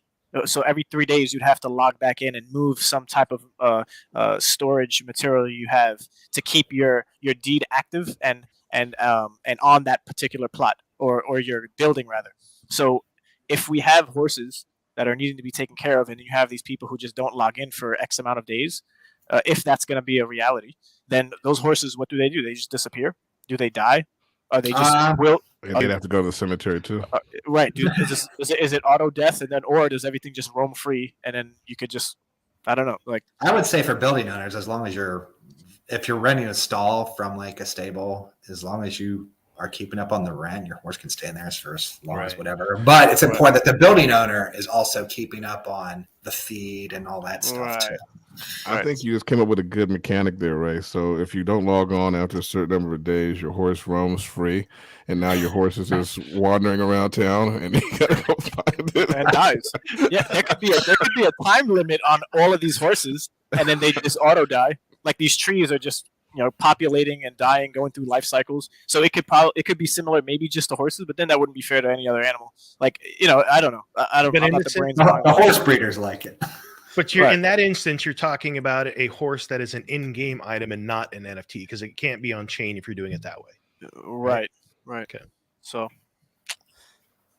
right, that brings us to the topic of livestock. So, in this case, will livestock be an NFT? I think they all should be NFTs. Ranching and including the meat livestock you being NFTs. And I touched on this on horses, guys. Let me just go a little deeper on that. If livestock and horses never die, then what happens is we have to have shockingly few of them so that the population doesn't just fill up the world. If they die, there can be a bit of a circulation to it. It's easier to build in things like breeding where you're creating more of them. I don't know. We'll really have to dig in there, and I'll have to talk to you guys. I really love to get in there and talk to you guys in Mirandus discussion and get your feedback on this. But I think that would be the trade-off, right? If we NFT all of the creatures, then there needs to be fewer of them, and I'll have to really tightly control what that looks like.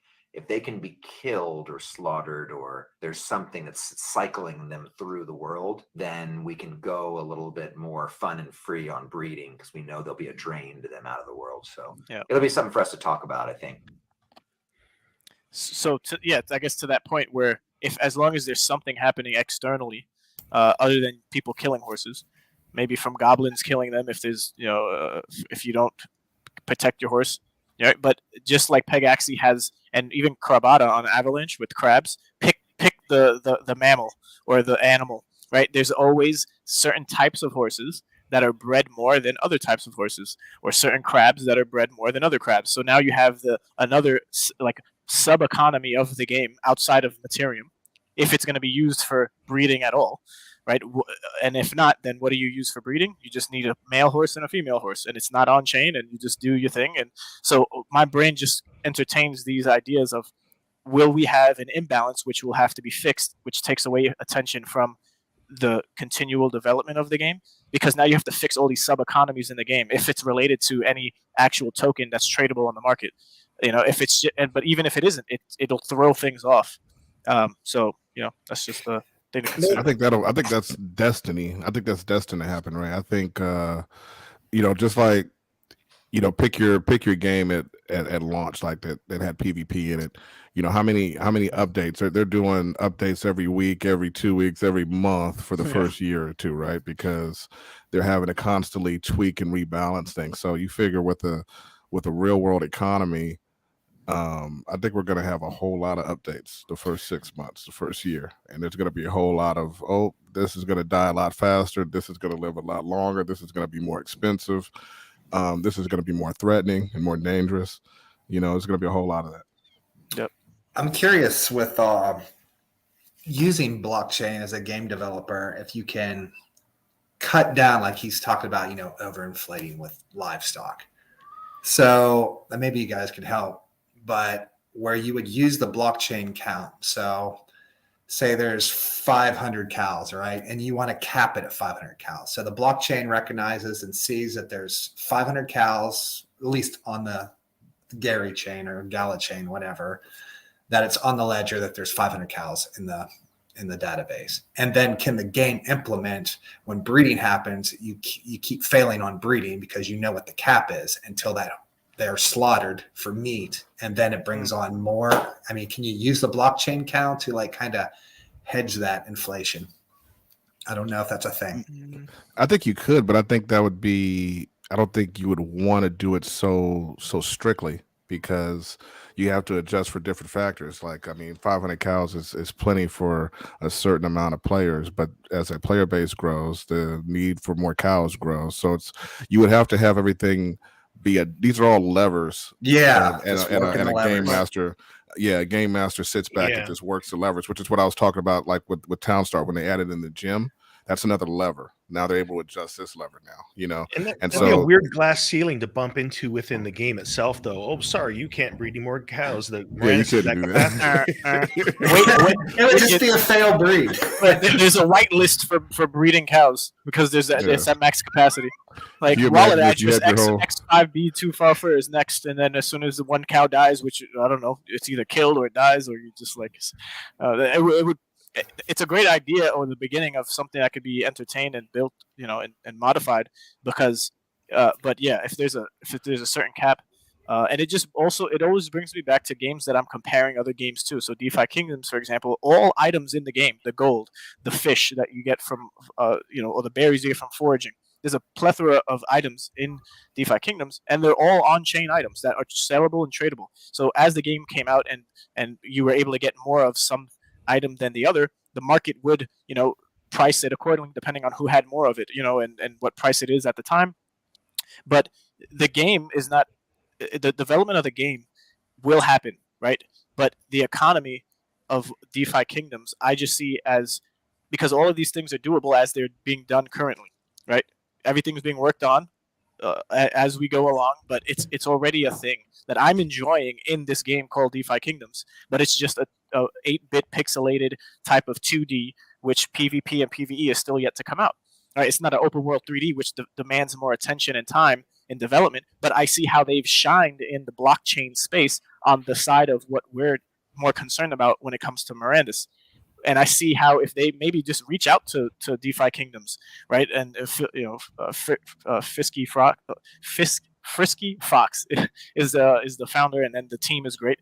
They're all doxed. It's just a legitimate project. It's just that there's teams doing it from different approaches, and they're building and excelling in certain avenues where others are doing it, which would complement that. So I'm just excited for when those roads cross, and maybe this interview and talking about certain projects prompt the team or the development team or anyone at Gala to do those types of things, like reconnaissance, just scouting of projects and talking to see what could be the best route for any of these problems we're talking about here. All right, next up, we got companions and familiars.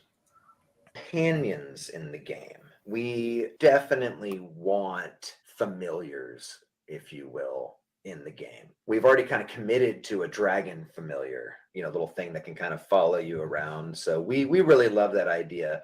I think what we're trying to do is say that they're not just cosmetic. It's real easy to say, oh, you have a hawk following you around. It's a lot more difficult to give them function within the game, but at the very least, they'll kind of give you a buff that is not too difficult to do. But we want them to go deeper than that. I would rather have far, far, far fewer in the world, but that they can do a thing, than having many of them that are just kind of cosmetic and follow you around. Because then just everyone in the world has a cat, a dog, and then you walk in, everyone has one. Think of it like falconeering, if you will. How many people are rolling into the tavern with a falcon at their wrist?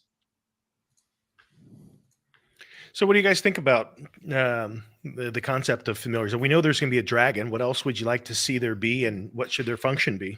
Miranda saw a discussion. He mentioned a lot about birds of prey, so he's a big fan of the birds. I think birds are cool when it comes to familiars. But I don't know. Like, I don't know that I would need personally more than just the dragon, but what other ones could there be that actually were of value? Like what other tiger? A tiger, wolf, wolf. Yeah, well, yeah, of course. Maybe like a floating orb of light, because it's going to be so dark. That would be handy for sure. Wow. a magic firefly or something. Yeah. For all those dark places. Yeah, firefly. I like that he's going to keep the number of them down, though, because that's always kind of a weird thing in these games when you go into a town and you see, like, it's a menagerie out there because everybody has some kind of creature following them or something. It's a little weird. Yeah. I think it gets overdone a lot.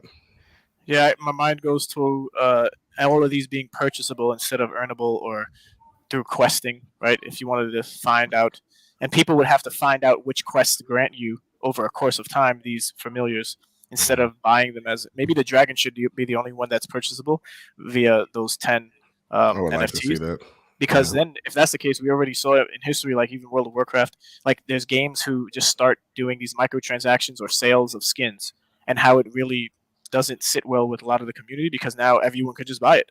It's not special anymore by doing the grinding when someone could just buy it, and it's accessible after a year of you grinding and achieving it, not thinking this would ever be purchasable. Now it's purchasable, and then it feels like, okay, well, it devalues my NFT that I earned. Because now the market is open and anyone can buy it, and it just disappears. I guess the value.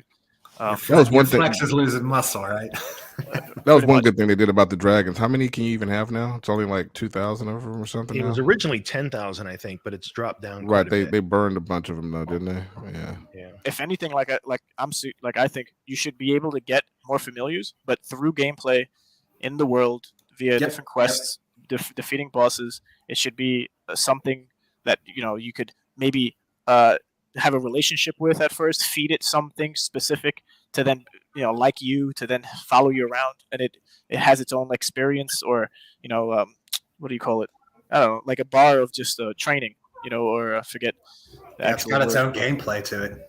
That'd be super cool. Yeah. That's actually a cool thing in some other, like World of Warcraft and EverQuest, where you could actually go out and tame animals. Mm-hmm. That was pretty cool feature. That was really, see that in Mirandus. I actually like that for Mirandus as far as like horses. Somebody was talking about that, I think, during the last AMA. I remember playing Black Desert. You would have to go tame your horses, and then you could breed them and all that. That was a nice mechanic. Yeah. And I think it's important to add that stuff to the game because players eat content. So the more in depth you can build as you go, like with horse training or messing with the pets, and the better, because it gives that player something to do and keeps them engaged in the game, and they're consuming that content. Yeah, I've literally spent hours capturing horses and breeding them in games. So. All right, that transitions us from livestock and horses and companions. And now we're going to move into monsters. And this first question came up: monster camping and spawning. Here in the same spot or in an area, how will you stop monster camping? So I think one of the things that we're targeting with monsters is that they have really, really far wander distances far more than you see in most games. The idea is to capture adventure. Playing Mirandus should feel like an adventure. It's dangerous. You know, part of that danger is not knowing where things are all of the time. I would say it's going to be difficult for you to camp a monster spot, because in Mirandus, they don't just stand there around a fire and you stare at them and then you kill them and wait for them to respawn in 120 seconds and then just camp that all day. They're going to move around.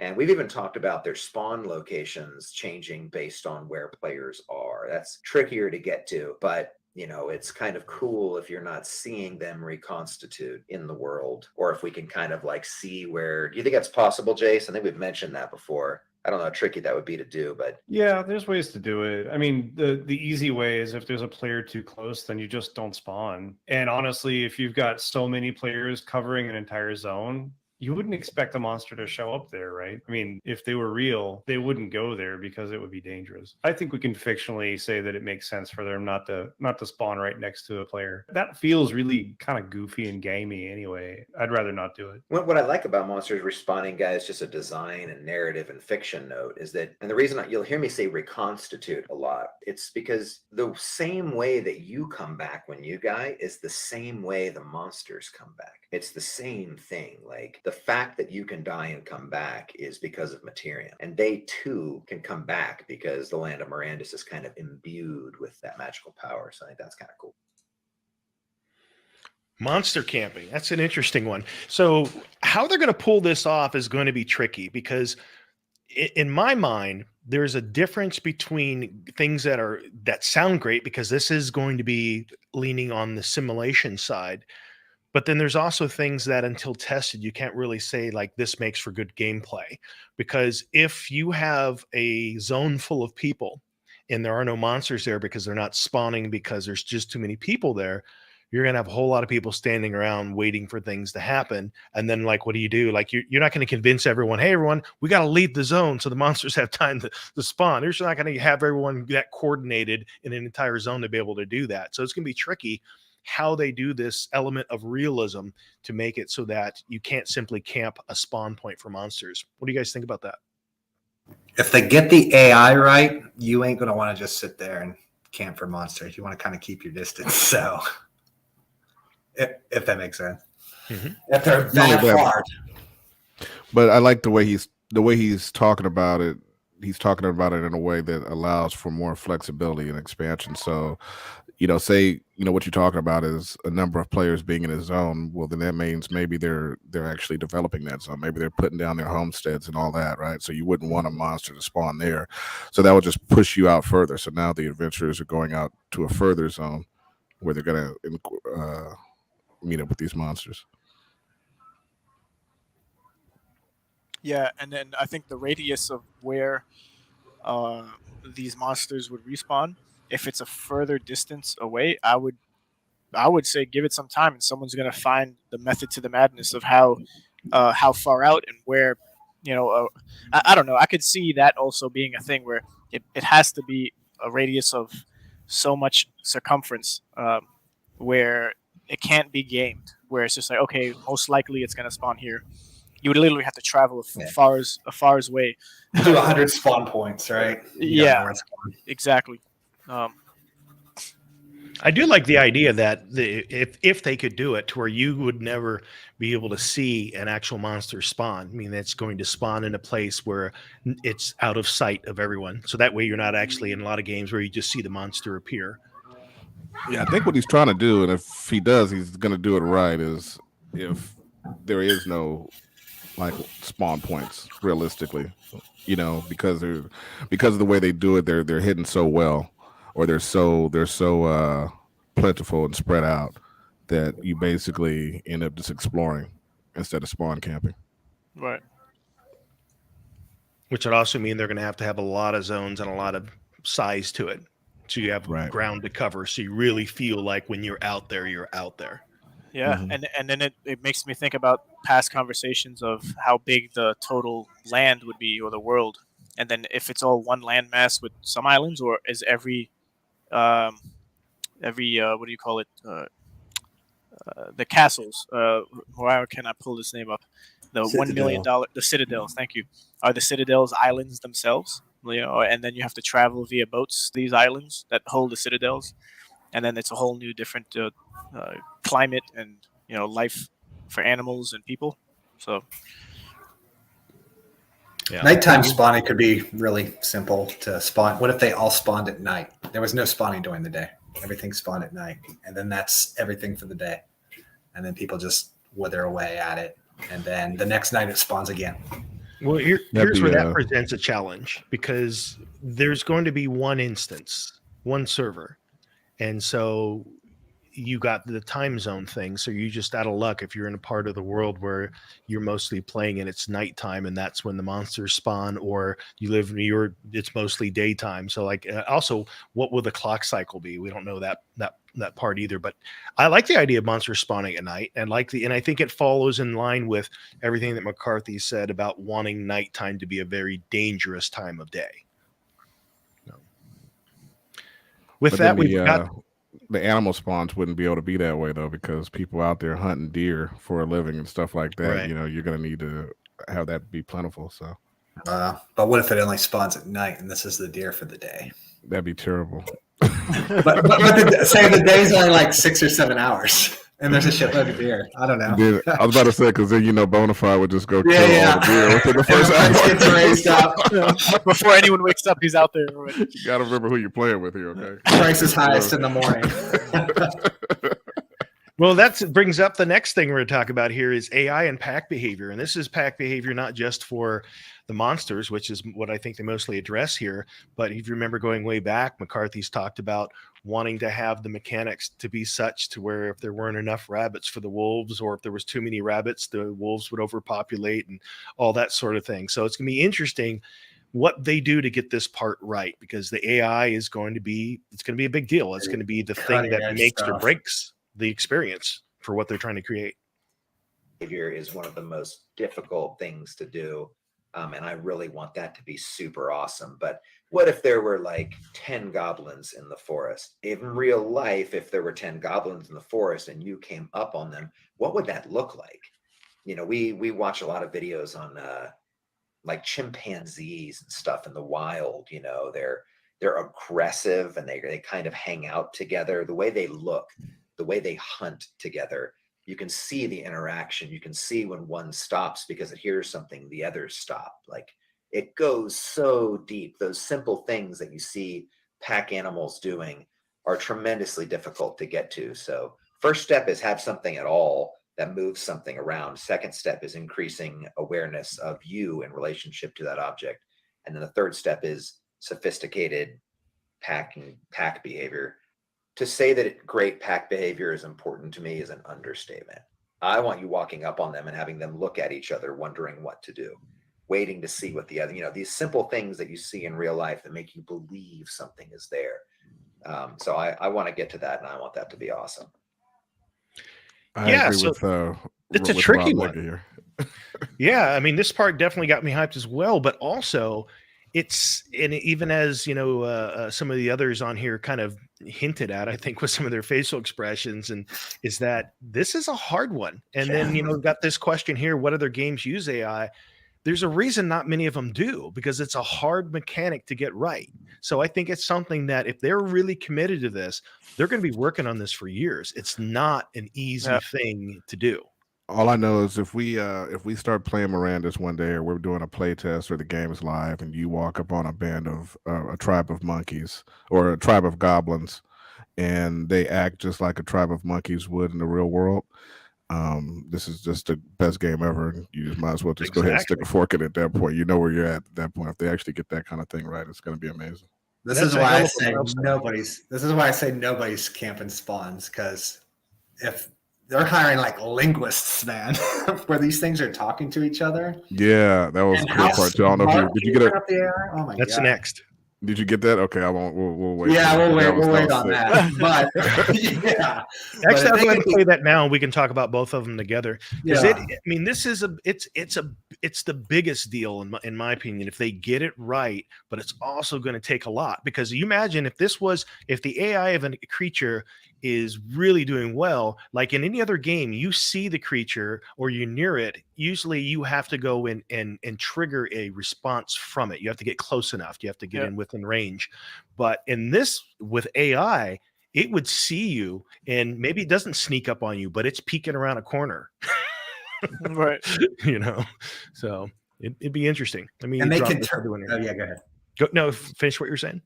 I was going to say, and they can turn up that AI and down. Like, you know, the wolf can be kind of like a dumber AI, like, I don't know, as a dog, but you can turn that stuff up where you need like 4 or 5 people to take this group out, right? Because they're just way too smart and planning on you, right? Or, yeah. Oh, I just had an idea where if you started the game, after editing your character for what it's going to look like, you could choose a difficulty level. And then with that difficulty level, you can only earn X amount of anything compared to what you can earn more of as playing hardcore mode. So if you did have a ranch and you didn't want to play hardcore mode for anything, you'd earn way less from killing, less drops, less meat, less health from eating, right? It would just be a smaller, I don't know how complicated that would be, but it just popped into my head. I don't think they'll have to do that. I think they'll handle that the same way they've done it in others, where like you enter a zone and unless you're masterful in your skills, then you're not going to go into that zone. And that's where the rewards are as well, because the harder kills are there. Sure. This type of enemy would be like way harder. Yeah. Organic. It's a simulation as much as it is an MMO, and that's pretty rare out there. Yeah, it's kind of a cross between an MMO and a survival horror game in many ways. You know, it's like it's going to be hard out there, and there's going to be evil creatures, but I think it's more exciting if you believe they're there. There's multiple standing near each other. What would they do? What would they say? You know, Mike Rasnick, who's on the line, you know, he's talking about how do we define their language. We've had a couple of interviews the last week or two with some renowned linguists, and we're looking at creating a whole language for them, something very believable and something very compelling. We're really looking forward to putting that together. I think it's going to be super exciting to experience the world with these animals that sound like, I mean, they have a real flushed out culture behind them. Can you imagine if they pull this off? Again, this is no easy task, but if they do it, it will be an epic experience. This is how you start talking. Go ahead, put you up. I was going to say, man, how good is the AI? Because now you're going to give it language where they can talk. Get the fuck out of here, man. This shit will be hard. It seems like they're actually following through with this. The way what's his name was speaking was like this has been and is happening. You know, we're talking with them. We want to implement it. So right, yeah, he talked about it like they were working on it actively, and that's how you build these rabid, loyal communities and fan bases. Like, you know, you look at like Trekkies, right? Like the amount of depth and culture in the Star Trek universe. I mean, like they had languages. You could learn Vulcan and all these different languages. Right. You know what I mean? Mm-hmm. And so that allowed for people to be that much more engaged in the content. And so by doing the game this way, it's a smart move, you know, because you're going to have people that are super locked in trying to learn how to speak Goblin. So it's going to be kind of fun. But if you could, then could you trade with them? You know, could you? Or at least just be able to predict, like maybe sometimes goblins don't want to mess with you, and then maybe they talk about it. If you know the language, maybe you can know that you can walk right by them today, or tomorrow you can't. You know, right? Or they know directions to a certain dungeon that rewards certain, you know, to their layer base where the queen and king is. I don't know, Goblin King. Maybe they're talking about where all the secrets are buried. Yeah, there you go. I'm just curious at how good the AI is going to be, and I'm wondering if they're using those same people that's doing them fuzzles. Yeah, Shopping Channel, you have a very valid point that this does sound epic, but also the fact that there are so many firsts and that they are not just developing the game, they're developing new technology to support a game like this. It does make you wonder, how long is the wait? And do they have a model in place where they can say, look, this is something that we like to have. It's a long way off. So we're going to introduce these things that make for fun gameplay, but this is our goal. For example, like right now, we know Star Atlas is a project that's looking out 10, 15 years in the things that they want to accomplish. But they're trying to also make things available that are worth the experience and a lot sooner. So hopefully it's a similar makeup. And so hopefully it ends up being this thing where we do see some fun gameplay, and even the crafting, even if there was more crafting mechanics and a lot less intelligent monsters and mobs and things like that, it will make for a fun gaming experience. And then in the long run, maybe the AI groups of stuff is kind of worked in, and that becomes the long-term goal. As you go, that's one place where I'm still disappointed with Mirandus is the mobile what was it, the mini game? The mini game, kind of like what we got going on with Star Atlas. I want the mini game. I want to be able to like craft and let them start playing with the economy now before the game launches. You know what I mean? We'll touch on that later, but unlikely to happen. As it used to be an idea that they were touching on, and they seemed excited. Now he's not even. It's not on the not even on the radar. Yeah. With Star Atlas. No, with Mirandus. Mike McCarthy used to talk about it last year. He was talking about the mini game. It was supposed to be actually be live like last November or something like that. I think you need the full game for the economy to work, though. Now it's completely off the radar. Well, with Star Atlas, you don't have the full game. You just have pieces, and I think they're just kind of introducing pieces of the economy as they build it out. Yep. All right. Next up, we have Killing the Minotaur King. Kill the Minotaur King. Super duper hard. We've talked about that a lot. I'm not going to say impossible because everything in the game can be killed. But I think when you start getting to like ancient classes of monsters, they're a massive puzzle in and of themselves to figure out what to do, how to do it. So, I mean, I'm hoping that the world will know when the Minotaur King is killed. And it would be my preference. And, again, guys, like, for you to be there and have a zone be populated, things have to, reconstitute. But I like the idea of the ancient class of creatures. Once they're gone, they're gone. And maybe they drop something that is, will never be dropped again. I think that'd be cool. It's pretty awesome. And by the way, even though we're good ways through this here, if you notice, like a lot of the cutscenes here, it says, when you listen to the AMAs that McCarthy has some really long pregnant pauses. And so for efficiency, I edited all that out to make this a lot cleaner and more efficient. That's why it kind of looks like max headroom from time to time where the clip cuts. But Killing the Minotaur King and other things like this, what do you guys think about this? Like, what would you like to envision happening for these ancient creatures, the big ones? Well, I think I would like it to be based on lore, if they're going to lean heavily into lore. And maybe there's not just, there's a king, but then you would think there's a queen, and then maybe a whole tribe of the minions. I don't know, but if it saddens me that there would only be one. But then it's also exciting that there's only one, and that it's the most difficult, and it's a puzzle to solve. But I would like there to be not just if we're doing islands with the citadels, but however the landscape is going to be.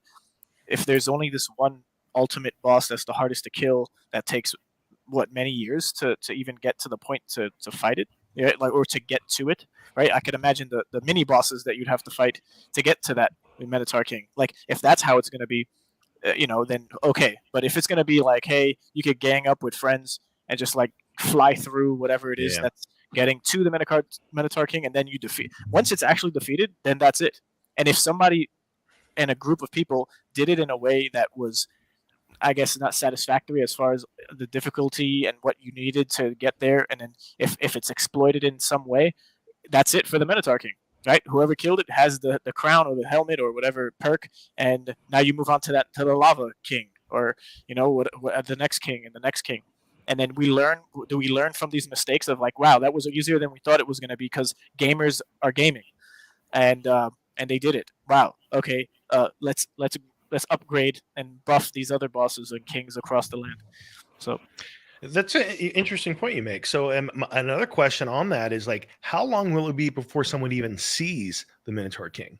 Because my guess is if he's a king, then he has a lair somewhere that's pretty deep, pretty far to get to.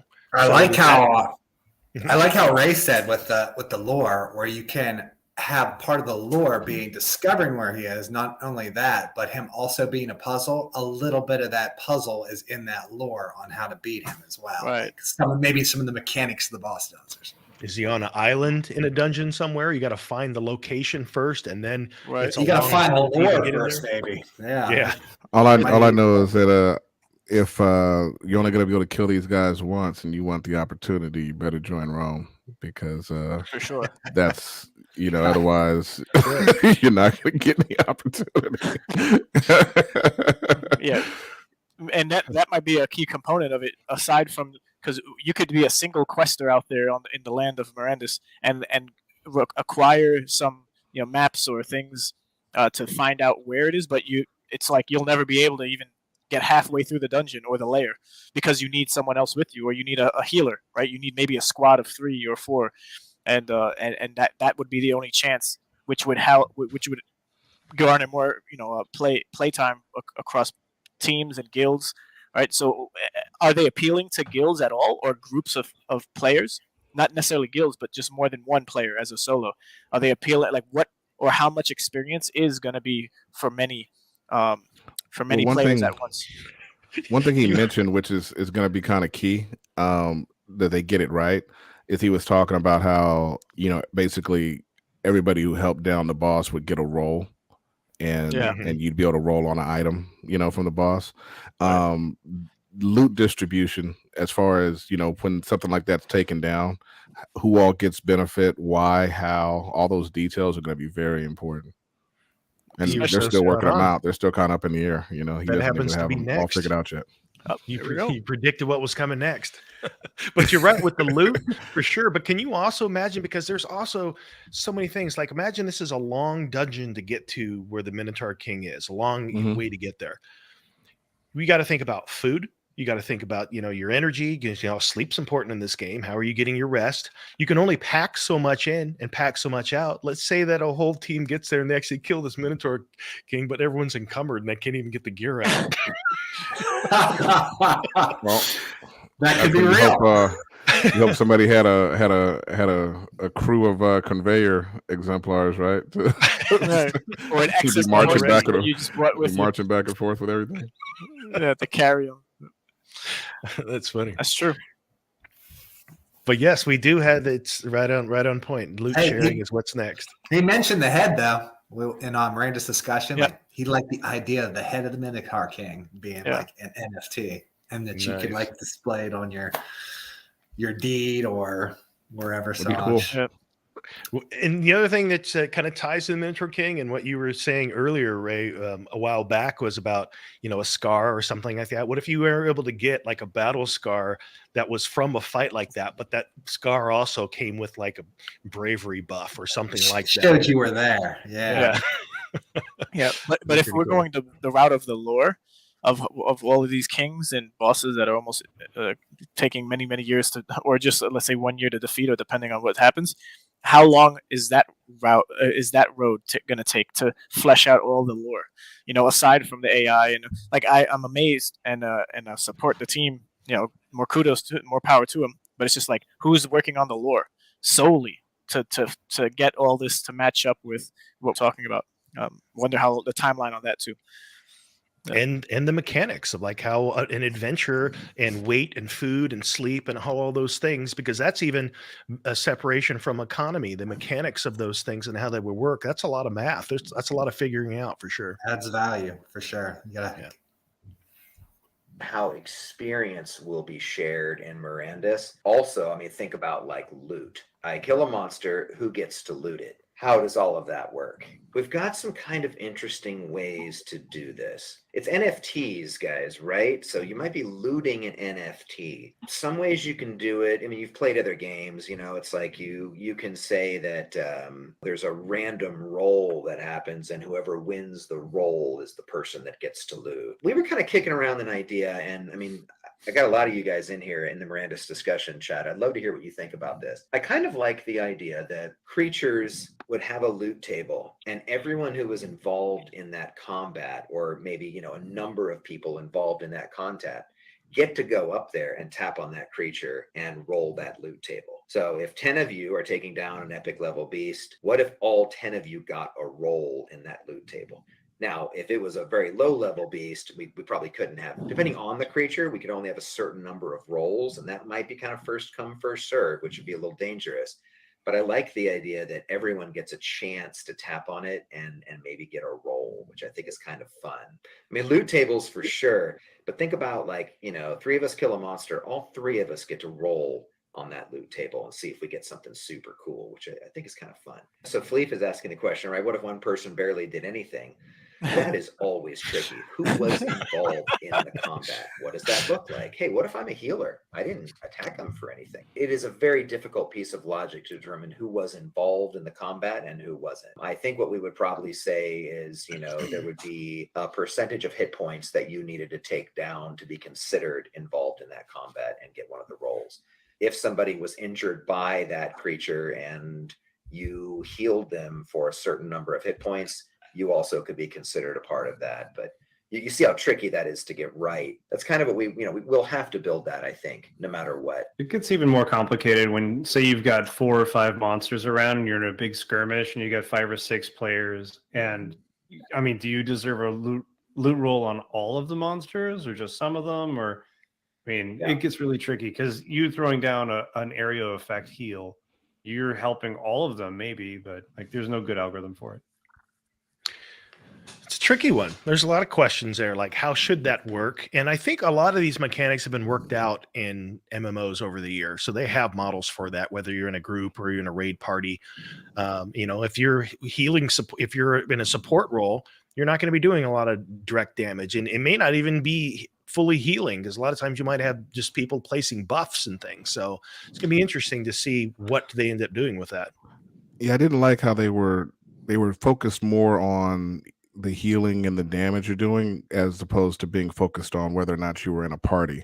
I think that's the mechanism that I've seen be the most fair, right? So there's if you get creative, I don't know how creative they plan to get with these boss battles, right? But if you get really creative, then you get elements in the boss battle where somebody might not be able to do damage, but they might be doing the most important role of the fight. So allowing everybody in the party to get access to the loot table is the only way to make sure it's really fair if you really get intricate with the boss battles. And then also to make sure that you don't have people loot stealing, you know what I'm saying, hiding in a corner and then coming in and getting one of those roles because there's only so many of them. So I think that's the only way to do it. You have to have a good system of like alliances and parties and distribute the loot. Everybody gets a piece, percentage of the gold, and then maybe you get a roll on an item or whatever. I get the feeling he eliminated parties with this. I feel like he might have been doing that too. That's what kind of worries me, Punjab. See, but if I'm okay with it, but a loot table is really smart way of doing it if you're going to do that, where everybody's just, you're doing your role. You're doing your role to see what you get, right? Your own personal role. If it's going to set up a lot for exploits, though, because you're going to have some people. And again, if you engaged, is it on amount of damage that you did to the creature? You just touch it. Who engaged it first? You just touch it. No, you just touch it for the loot roll. Yeah. But I'm saying like, go ahead. But I'm saying for the actual monster itself to kill it for both. I guess experience wouldn't really matter in that regard because it's just going to be your use and your success of using your skills that gets your mastery up. Right. So if you're not worried about skills, then you are worried about the loot. But so is the loot again based on the first person to engage it, how much damage you did, and what is the cutoff for that? Is like you just touch it. Yeah, that's the mechanic I always like. Many games have done it this way where, okay, you're in a party, you shoot an arrow, it hits the target. Now that target is tagged to your party. Yeah, and only your party can get loose unless it falls out of combat with you guys, and then somebody else can tag it. But then you're able to say, hey, you're able to look at this thing and say, hey, you know what? Our party's not tagged to this monster. So if we do all this damage to it, we're not going to get paid. So unless we like the group that actually has it tagged and we want to help them because we trust them to give us a percentage or pay for our arrows or whatever, otherwise we just don't help them, Can you imagine in this case then you have a very stealthy halfling that's all of a sudden is just following a powerful party around, and all it's going to do is like put one arrow in this big monster and sit back and wait for his roll. Well, maybe you can time it where combat. He'll fall out of combat if he's out too long. It would have to be party based. That's what I mean. Like, because that's exactly what you're setting up for is a big group being able to be exploited by a little halfling because he's shooting an arrow right before theirs lands. So you'd have to have it tagged to where the party is able to say, oh, wait, we're killing this thing, but it's not even tagged to us. Let's leave it alone. Yeah, You know? that's what happens in World of Warcraft. Exactly. Big world fights. It's It'll go quite gray funny on you when or whatever. it's Alliance versus Horde, and then Alliance gets the tag, and then Horde kills them, so it refreshes it, and then they have to kill it before they all resurrect again. Those were good times, man. Some of my best times right there. Where you got the PvP and the PvE. You're fighting a world boss, but you're also keeping these other the other alliance off of you. That's awesome. You could throw in there the act just doing actions, or else you'll fall out of combat. But even with world boss, it's just like you touch it, you're in combat. But if you don't touch it for so long, then you're back out of combat and you lose the chance for that loot roll. So you want to stay in combat with it, so you don't have a guy just hit it and run away and hang out and wait for you guys to kill it. You might have to stay involved with hits. So now the exploit here, Jess, is, so you have a guild and you got a number of guys and there's a boss and you don't want to allow anybody else to kill it. And so you keep it tagged as a guild and don't let anybody else tag it. You guys stay in combat with it forever until you guys are ready to kill it, which is a possible thing. So that would be the exploit. You'd have to figure out a way to minimize that. Like maybe you can only keep it in combat for such amount of time, Right. Yeah, I think timers will play a big role in all of this. You have X amount of time before you have to do it again, or like it's tricky. I wouldn't know what to exactly say as a particular idea, but I think timers could be something that could be implemented. And do you have ample time for your loot roll? Because if the dark is a dangerous place and you're in combat at night, and you don't, and something else is creeping up on you, and you don't have time to get to the item to get your loot roll, can you come back? Now you're giving me some of those nightmares, Jess, because Fancy brought up World of Warcraft. They had like a 15-minute to come back and get your loot. And some of those bosses, sometimes you mess around and die or something and have to come back. You might not be able to make it back in 15 minutes. Yeah. That's happened to me a few times. That's happened to me. Yeah. But I think I don't hear no mention of parties. I'm not hearing any mention of parties in this so far. So I'd look for that. Good question for discussion. Yeah. Yeah. This be free to mine. Will any mines be free to mine? I don't think we're going to have any dig out the world mechanics necessarily. One thing I will say about mines is I see them being very, very dangerous. So this game has day and night, and we like the idea that it gets tougher at night, that the monsters like the nighttime more. I think caves, dungeons, and mines, I just see them all being very similar. They're places where monsters like to be. It'll be dark in there. You'll need light. So for you to go deep into a mine, I think you're going to need to bring some friends with you that are kind of watching either end of the hallway while you do your work. I would like to say that when you're taking a pick to a wall, that sound would bring monsters running from all directions. It's a dangerous, loud thing to do. We want there to be some sort of sound factor in the game that monsters are responding to. So I would have to assume that, taking a pickaxe to a wall is a level 10 sound thing in the game and kind of bring all the monsters a running. So anyone will be able to go into a mine and they'll all be in the same mine together. There's no instances, but it'll be quite dangerous. I like Highheart's comment here, and it's true. Yeah. If you watch the eyes of some of the developers, they're like, "What did he just say? We're going to build? How the hell did he do that?" That's true. Yeah, that's a tricky one with mines and stuff like that. And can you imagine, because let's say that is that going to be for just the everyday ore and stuff that you need? You go out and you need a team with you, because that's unlike any other game. Any other game, you've been able to go out and you can mine some stuff on your own. You can just go out and collect stuff. But now he's saying that, the sound of your pick is going to potentially attract monsters. You need people watching out for you. So then that means everything you mine is going to need to be split a couple different ways. It's gonna be tricky. He just told me don't mine at night. Yeah, basically. Right.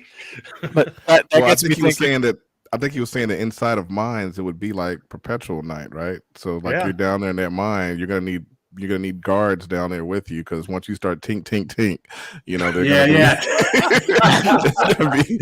it's gonna be like hell to pay, So I think it's pretty cool, and obviously you'd start off mining outside, right? And then the higher end ores would be down in the mines, later on in the game. So you yeah, know it's what? gonna be pretty crazy. You know what I was thinking? So you're solo playing. Your friends are in school or whatever the case is. And then you want to go into a mine and harvest or whatever you want to do, but then you can't to the full extent that you want because you're gonna get swarmed from the ticking, right? And then I'm thinking if people follow you that you don't know that you could speak via your microphone, they come, they guard, but then they leave. Like so now you're in there, you're definitely gonna die because no one's watching your back. So how is it sustainable as a single player, right? To go into a mine, and is there only a certain point of the tunnel that you can go in before you really can't defend yourself as an individual?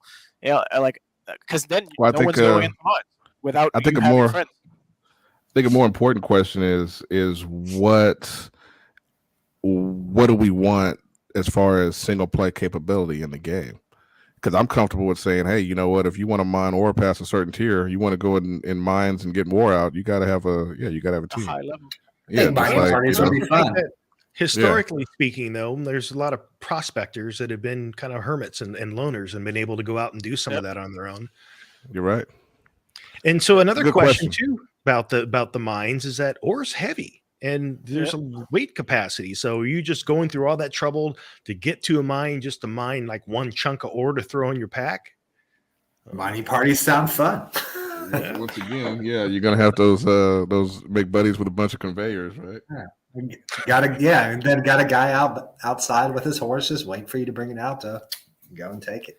You're gonna do some I love Goblin Slayer anime experiences. You wouldn't want that for those who know of that anime.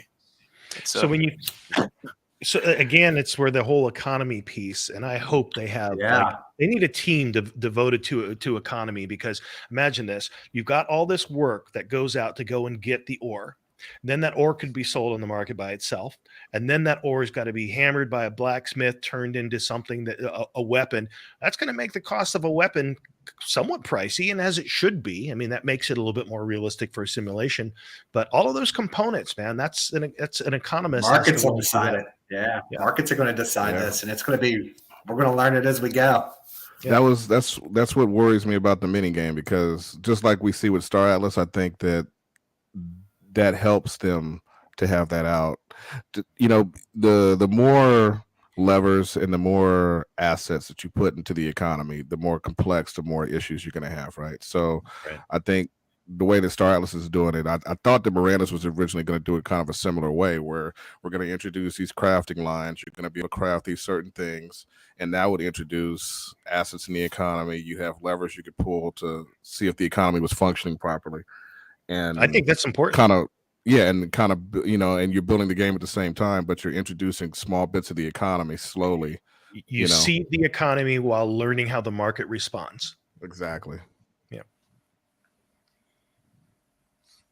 Let's see here. Up next, we have, what do we have? We're making a transition again here. We're talking about maps and locations, but also see there's a question here. What was this? Think about being able to farm for alchemy ingredients on land deed farming plot, like a farming hamlet or homestead. I like it, Timmy. I think I like both your ideas here. That one and this other one here about certain things only being able to be found at night. I think maybe your low level stuff you could farm in your homestead or whatever, and then as you get into the higher end potions, maybe you have to go into a mine and get a fungus, right? And hopefully you can get it out quieter than the tink tink tink, Some mushrooms that grow under a full moon, yeah. I think they have. I have faith in McCarthy that you're going to have all kinds of stuff like that, fungus under the moon that you got to gather and stuff like that. I can see him doing that. Cover new sailing locations like that to me, I want to imbue those in chests and drops.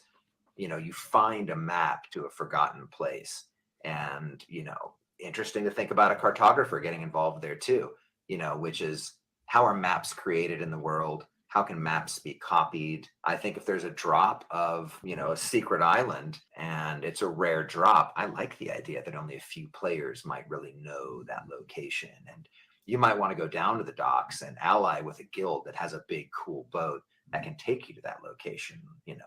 There's something kind of fun about that. Over time, that location, there'll be more drops of that, or that map will get spread around.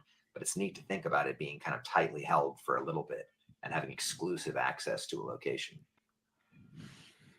Yeah, what do you guys think about that? Like about boats? And actually, there was another piece on boats that I thought I had in here, but maybe not, where he's essentially talking about the difference. Okay, that's maps and locations. Boats is next. Yeah. So with cartographers, what do you guys think about maps and locations in general? I like that he brought that up that way, because one thing I wasn't worried about. I was curious about it because I'm interested in the whole seafarer going out finding these islands with the Materium on them thing, right? Mm-hmm. So thinking about that, and then thinking about the mechanics of how the ships work, you're going to basically have to have your destination already locked in before you can travel there with your ship, right? Because it's going to be basically point and click kind of thing, and you just kind of go. It's not going to be you actually navigate the ship there. So that being the case, you gotta basically there has to be a mechanic for you to find these locations, for your ship to go to these destinations. So finding them because you kill a boss or something and you got a map is the only way. So you got that. I can see on water, it's probably going to be different than actually on land. But if you're traveling on land and you don't have a map yet, let's say you're one of the first boots on the ground. You're one of the first explorers, and you go out to explore some land, and you find an interesting point of interest, but you're not a cartographer. Do you retain that information of the map yourself? And is that not something that can be seen by anyone else? And you can't make the map. Is that only something a cartographer can do? Good question. Yes. I'd say with maps, it's like or at least I always was conflicted with screenshots of maps. So how are you going to make these maps even useful for a cartographer just because of screenshots? Right. But adding the boating and being able to find these destinations, if they're using the map where it's got to be used within game to even be useful, like as a travel point. Like I want to go here on my boat, but I need this map so I can do the travel point. Where a screenshot's not even going to help you at all. You actually need the physical NFT map. That's super important. It makes choreographers super important and keep their value with the map. Mm-hmm. Did we think that it will be I'm sorry, go ahead, Fancy.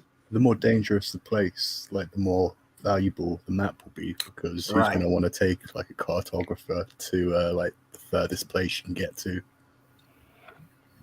But you gave me an idea, because you were talking about one person going to a location and then not being able to create the map because they're not a cartographer. So what if there was a mechanic where you could come and, because your map on or do they even have personal maps in this game? Normally like you have a fog of war and you kind of make your own personal map, Right. Is that going to be a mechanic or not? Because if it was, then you would be able to come back and share your map with the cartographer. You know what I mean? But if not, then the cartographer was going to basically have to go there himself. So that's an interesting thing. Yeah. They could have an interesting mechanic there where you could come back to town, talk to my cartographer, and get maps made of your adventures.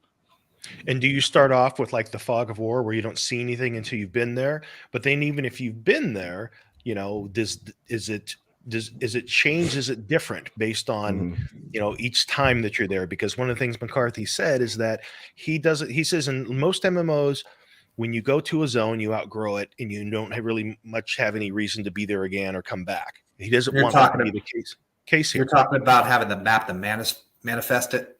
Like you need the map to see it. To see the region around you. But even if you have the map, you don't necessarily see you don't see the terrain the same way that you might if because how in a lot of MMOs where you have your little map screen, you pull it up, and in some cases you don't see anything except for maybe like a marker of a city, but you don't know what's between there. But if you've been there before, then you have recall of what is there, and it actually will show up on your display sometimes. What does the cartographer give you? If you have never been to a place, but you get a map, does it just show you kind of like a lesser information of just what's on the map and points of interest? Are there different degrees to what the cartographer can create based on their skill? Maybe it's more points of interest. Could be. I would like to see that like could a change on a map is like buildings and deeds. So if you're like looking at an old Some screenshot, secret mine. the town could like possibly just be halfway across the continent. That could be interesting. They could do it Lord of the Rings style, where it's just like descriptions and like it tells you what to do and how to get there, but it's more like riddles and stuff like that. Well, think of this: like Punjab just said, secret mine. So if you get a map to a secret mine, that map it might not show you a dungeon that's right next to it because it hasn't been explored, and the cartographer doesn't know about it. So that's what I'm saying. Right. The map mechanic is not necessarily going to show you everything that's in that area. It's just going to show you how to get to a point of interest that is known. Be interesting. On the topic of maps and locations, we do have boats. Let's pull that up. Boats are going to be interesting. Yeah, the most recent addition to the NFTs that were sellable. Right. In the sea deeds. Yep. Boats being player driven. We are not going to have boats be driven like you would walk around on a level. That gets really, really messy. Where am I driving my boat? There's 5 boats. Are they on top of each other? When they hit each other, do they do damage? We have kind of what we think about as the boats, the bigger boats, those the NFTs that you guys have purchased. And then we're going to have things that we're considering more like mounts, and that's what we're targeting. If you're out in the seas or in a large body of water, if you have a map and you can take your boat to any place that you know of in existence. Whereas maybe there's a small river that runs through the game, that would be more of the dominion of a mount of some kind, like a canoe. You could get on a canoe and you could pilot that around a lake, a pond, down a secret creek or something. That's kind of what we're thinking there. It's another interesting one with boats. So the difference being is that ships will go to points of interest if you have the location, as where if you're in a river with a canoe, then in that case you will steer it like a mount. And if that's the case, the question becomes, let's say you're fishing. Are you able to or you go to a mine that's near a river? Does your canoe, if you have a canoe, and by the way, that's an interesting one. Where do you get canoes? Will you be able to buy a canoe? But if you have one, will it also store goods so that you can actually perhaps put more in your canoe, go back to the mine, put more in your canoe again? All right. I would think that's made in like saddlebags. Store. Sorry, go ahead. It'd probably be made in like a woodworking store. Yes, right. I wanted to make boats in the first place. Crafted canoe, yeah. And then is it an NFT, or because how do you carry a canoe in your bag? And where do you keep it when you're not using it? Yeah, yeah. Like how does it populate in and out of the world if it's created by the, or maybe only the deed owners at the shore can, and the wood makers at the shore can only be the ones making out of wood these canoes, because then you can do those transportations from a mine that's on another shore, maybe north or south of you. Maybe because then if you're inland, how are you using a canoe if maybe the stream or the river goes into the I guess more inland than just on the shores of the land? I don't know. Maybe it's a crafting skill. You got to make it yourself at the river. Yeah. That's a good question from Lucifer the Shark. Now, will ships be able to be picked up and placed in your inventory, or always have to be out or docked somewhere? I don't think we know that yet, but he has talked about you needing to use these docks for your ships. So that's going to be interesting. I think it came out finally. I don't know if that was you, Jesse, or somebody else in our guild, but I think as a guild, we were the first ones to start talking about that discrepancy between the number of buildings and the number of deed slots that were available. So I think they haven't really acknowledged it, but I think they kind of did use the dock release as kind of like an expansion for the rest of those buildings. The sea deed, yeah, and that's the case. If your boat needs to be, or your ship, if it needs to be at a dock, then there's probably going to be rental fees involved there. So you may own a ship, but you're also going to have to pay to probably keep it slipped somewhere. Yeah, it'd be interesting to see if there's like maintenance fees as well. Like they're notoriously quite bad in real life. Yes, they are. They're a hole in the water you throw money into. Yeah, absolutely.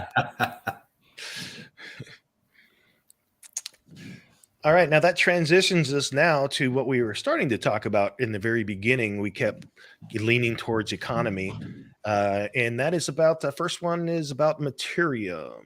So let's jump into that.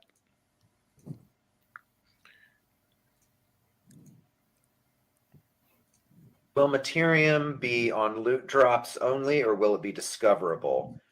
Materium, we like the idea that Materium can be in loot drops when you kill a monster, or it can just be hidden in places around the world.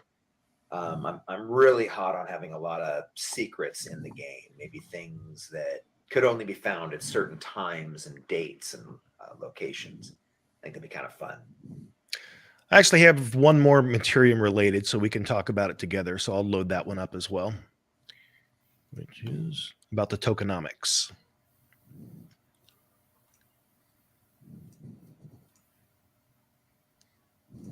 Tokenomics question. Will there be a way to ensure that Materium is sustainable, like a control of burn rates and things of that nature? This is something we talk about a lot inside the company, guys, especially on the Mirandus team. We have to be very careful about an economy that involves NFTs just in general, far more so than any other game that can just rip out different tuning here and there.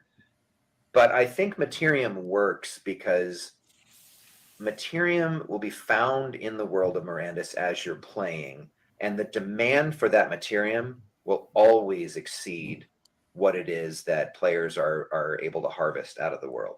And the reason I believe that to be true is because I think there are players out there that will not settle for anything less than having an unbelievable amount of Materium. So, you can imagine that casting a spell is a huge deal. Big spells, very powerful spells will cost a lot of Materium. And that person somebody's out there, they're going to want to cast them, and they're going to want to cast a ton of them because that's going to give them the power to push into deeper unseen realms of the game. It's the same thing for death. So when you die, there's a pretty, you're going to incur some significant penalties. And I think it's going to be across experience points in your mastery. If you want to come back without any of those penalties, then you'll need to employ Materium. If you're crafting something and you don't have all the ingredients, you can use Materium magic, to fill out some of those ingredients you don't have. I think there's always going to be an incredible demand for Materium in the game, and it creates kind of a circular economy where we can give it out when you kill things, but the demand will be really, really high. People trying to suck it back into the game to push deeper into the world to get higher grants of Materium. So I think as long as the demand is there, everything works out pretty well. To say that we're going to model this stuff to death in Excel sheets for days is an understatement. We will do everything we can to get it right and learn from all the lessons that we've seen in the space. And there's so much more there too, because with Materium, you're going to be upgrading your buildings. You're going to be upgrading your deed walls. It's endless use cases for this. There's a lot of utility packed into the token for sure. Yeah, tons. Yeah. Is this a 10 million supply? I thought it was. I thought it was unlimited. It's not unlimited? 10 billion. 10 billion. Is it 10 billion? I think that's the current circulating supply is what maybe the 10 million right now. Just what's out there. Is it even on CoinGecko yet? Interesting. Yeah, there's clearly going to be a lot of use cases for it because it also sounds like it's a filler. It's like you're crafting this whatever, a sword or a potion, and you don't probably not with a sword unless it's a magic sword maybe, and there's a particular ingredient that's missing. It sounds like you can throw in some Materium in the mix as a filler in those instances. That will be interesting.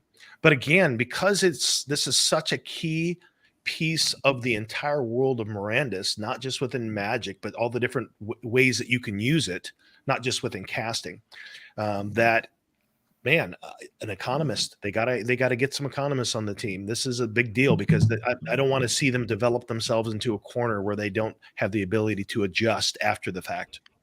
Yeah. I like listening to him talk about it because I like that he's taking all these things into accounts, and then he even went and included at the end there about how they're going to be sitting there going through spreadsheets forever.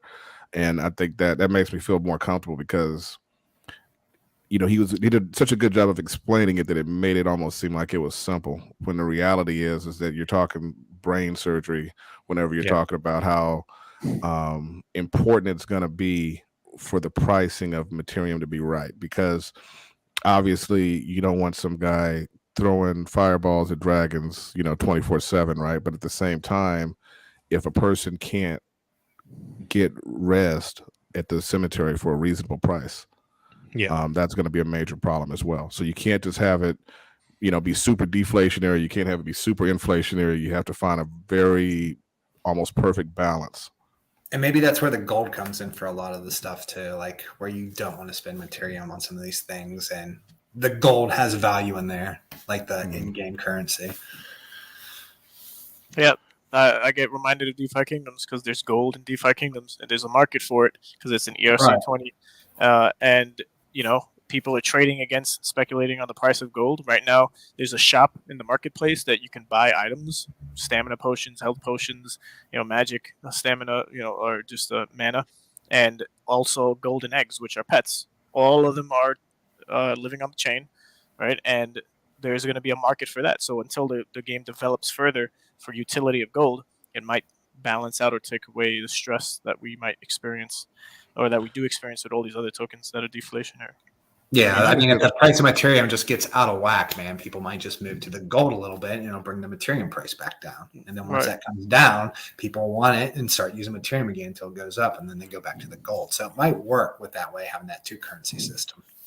That's a good point there, Punjab. Me and Jesse have talked about this quite a bit in the past, and that you guys might be kind of walking towards the right answer there. Like, maybe to have one of these economies be successful, maybe that's what you need, is lots of different levers and assets in the pool to make it healthy. I think maybe that's one of the problems that the current and previous incarnations of play to earn games have run into, is that they like actually had the two token model, and then now we're seeing a lot of these economies are saying, hey, we're going to have this two token model, plus we're going to have all these materials.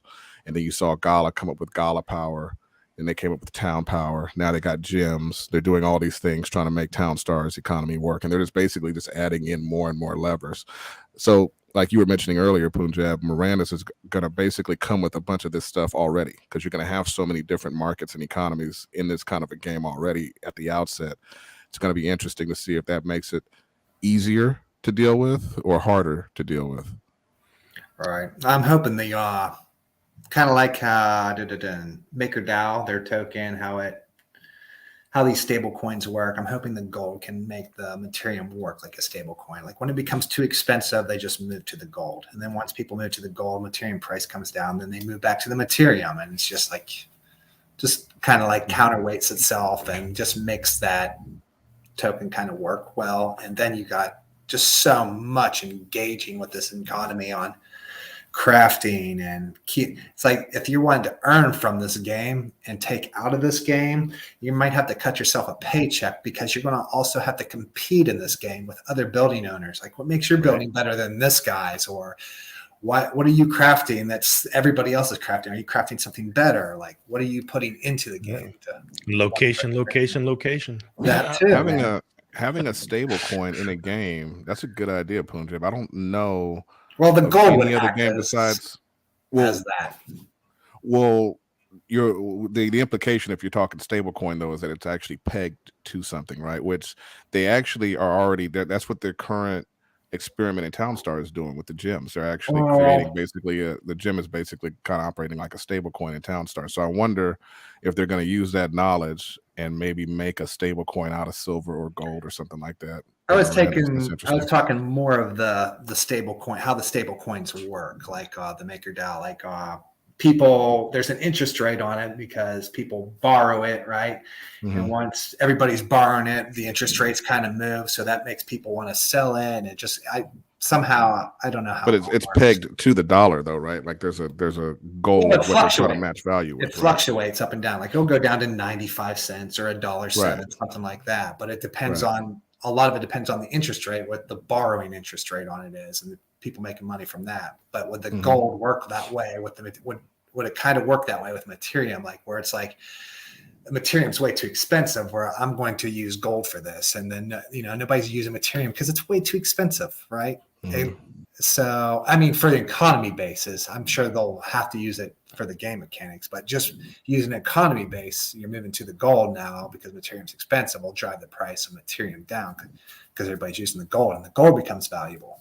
So it just counterweights back and forth with the currency. So it doesn't just deflate or inflate too much. Right. That's an interesting idea.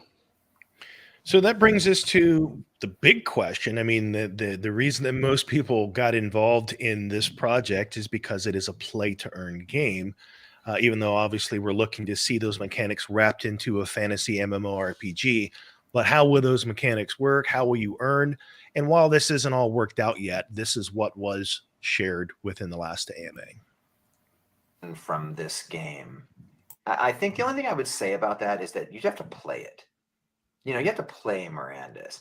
I really don't like that there's something passive that's just generating something for you that might have value. You got to play the game. If you engage in the game and play it the right way, then there's riches to be found in the world, and those will be valuable to other players, I'm assuming. And whatever you guys do on the secondary market, that's always your business. You'll be able to earn in-game items by playing and crafting and collecting resources.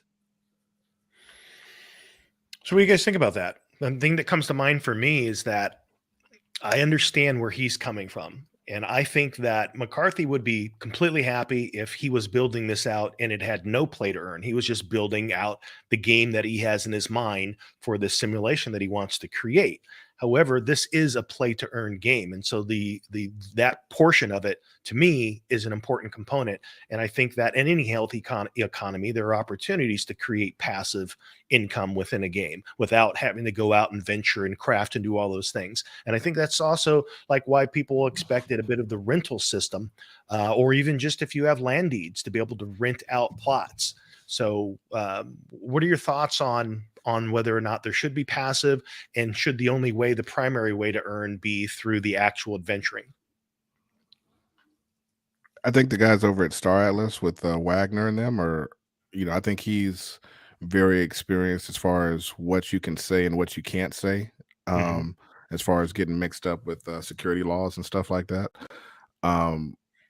So I know they use a lot of talk that, possibly Gala isn't comfortable using, because from my understanding, Mike McCarthy cannot tell us that we're going to make passive income playing this game. You know what I mean? Sense. Yep. So, and he cannot say that we're going to be able to earn in certain ways in this game. So will it be possible to make passive income? I mean, they're saying you're going to have a rental system for your exemplars and you're going to be able to rent out deed spaces. So obviously there's going to be some possibility for some type of passive income, but I don't think he can nail it down for us. I think we got to kind of have to make it, and they're going to obviously make the adjustments they need to make on their end. And it goes back to that situation that they always like to keep us in at Gala, in which they don't say anything. Yep. Over time they haven't failed yet, but they tend to lean more to not saying anything and not giving us any details. Yeah. I feel like they're always like, Yeah. I always like to give credit where it's due, but just reach out to other project teams. If you just don't know, reach out. The space is bustling, and people are busy building their own projects, but I don't know, and we're not being shared with what's the progress and who's the person who's going to join these AMAs of development, but talk only on the economy of it, all of this, because this is, like I said earlier on in the show, just as important, which is going to either make or break, I guess, the beginning daily active users of a particular game, because we're going to have a flood of people interested if the game is live and there's an economy to be had. But it's going to be just interesting to see how it all comes out from the team before it's even an actual economy where you're earning and where you're playing and earning. Like just like we always talk about white papers, right? Star Atlas has a 30-page, some other projects has a 2-page, but there's some type of blueprint and exoskeleton, right? It's some basis of what the ideas are, and it's not just up to McCarthy and the community to entertain ideas when there's so much that's already proven itself to be somewhat or something to build off of as a sustainable model with a lot of these types of things that we're hearing just as questions. Like I don't know. That's why it blows my mind sometimes and gives me not as much confidence in the economic side of Mirandus because of all the stuff that I'm involved in and taking part in actively earning by playing, right? And it's just like whether it's a zombie game or a shoot 'em up first person shooter or a 2D 8-bit whatever, like there's economies out there that are operating and successful on some level. Yeah, there's other things they need to do, and over time it might go downhill. But there's so much to look at and to learn from. So it's not like you're helpless, and the community is definitely not going to help you build it out within the time frame that you need it to be built out, because none of us are economists, right? So at some point you need to hire someone, pay someone, build a team, let us know who that team is, bring them on to the AMAs, have a whole discussion, ask us some more questions, right, as a community. Because yeah, we're building it together, but we're not essentially building it. We're just, in a sense, being the complainers of what we'd like to see, because we're learning from a lot of other places Right. in the space, and it makes us look like we're wanting and we're spoiled, and we want to earn materium for staking our deeds that we purchased, right? Yeah, we could sell them, but like I said earlier, look at the space, what's happening. You don't have to do it exactly, but ask for help. Maybe there's connections that could be had to help build out this economy. Yep. You have a good point there, Ray, with reaching out to these other communities, because that's one thing about Web3 is that everybody seems to be very helpful and willing to work with each other out there, and that's one thing that, like, I gave Gala credit for the fact that they're involved in so much stuff, that they seem to be learning a lot and then applying what they're learning in different areas to other areas of their organization. But there's so many things that are being done great right now that they're still failing at miserably. Like, for instance, the drops. I don't think Gala has done a very big anticipated drop yet that the community wasn't absolutely inflamed by. Right. And then you look at organizations like Elio Trades with Super Farm, where they're doing huge anticipated drops all the time, and everybody's happy with it. You know what I mean? They're going down with no gas wars, all this. They figured it out. They figured it. Yeah, they figured it out. So why not use what they're doing? Because it's not like it's even hidden. They would. A lot of times they're talking about it online, what they're doing. Let alone if you asked them. You know what I mean? Right. They probably give you the keys. And there's several movers in the space that are doing big things. Like Bored Ape is doing a lot of big things. CyberKongs have been doing all kinds of drops and things like that. Like this isn't new. So you can learn a lot just by engaging other actors in the space. You're right, Ray. I would like to see them do that a lot more, which I don't think they're really doing. Right, I agree. And for the record, for any of us, any people watching who are new to the space, or those who have been in the space but only in one or two projects, Axie Infinity always said they're trailblazers, and they don't want to share too much information because it would be either stolen or modified to then now knock them off of, I guess, the pedestal of being those mavericks in the space and taking risks. And they have some technology, and it's new, and it takes time. Like, all of these things, granted, are true, but look at how far the other projects on different networks and similar the EVM chain have come so far ahead in different ways that Axie has been left behind in, because they didn't either take the time, allocate the funds to hire who they needed. But now they're maybe not so far ahead, only in the history books of creating a 2-token model that was built upon to what we see now. So it's not to say a project is going to fail and become irrelevant tomorrow or next year, but it's like no one could fool you anymore saying, oh, this is new technology. Like, yeah, we get that. But look at, if you spread yourself out and learn about what smart contracts are being built for CyberKongs, for example, which is a project with an amazing developer who are doing amazing things, which I won't get into here. Space. DeFi Kingdom's on a different network completely. You wouldn't even know. You might hear the name, you see it on the charts, DeFi Llama or Crypto Slam, any of these websites that show the market caps of these NFT games, but you don't know what's behind these projects for why they're up so high on these charts. It's not because token and it's a Ponzi-nomics. Well, maybe it is. Maybe all of this is Ponzi-nomics because you need more people coming in with money and player daily active users to go up, right? So if we're in that sphere of everything is a Ponzi-nomics model and it's a kick down the road until they all fail, then this is something Gala should also pay attention to. Either side of the fence you're on, Gala should be paying attention and not just having these questions come up in an AMA like, yeah, it would be pretty cool. But like, what are you talking about? There's a whole bunch of stuff happening out here, and you even were on Elio's channel, right? With 888, there was a whole thing. So if there's any connection there, start there. If you want to have yourself exposed as we don't know what we're doing, right? There's not going to be any shame coming or shade coming from us, because we understand that this isn't easy and you need help. And if you have the money, go get those people. Axie Infinity should have been hiring better, maybe marketers, or they're pulling people from other projects that are renowned in the space. But that doesn't mean those individuals are gonna take this to Valhalla as a project to then be even more famous, right? It's a specific niche of a game, and you have to do what you need to do for that market or that game.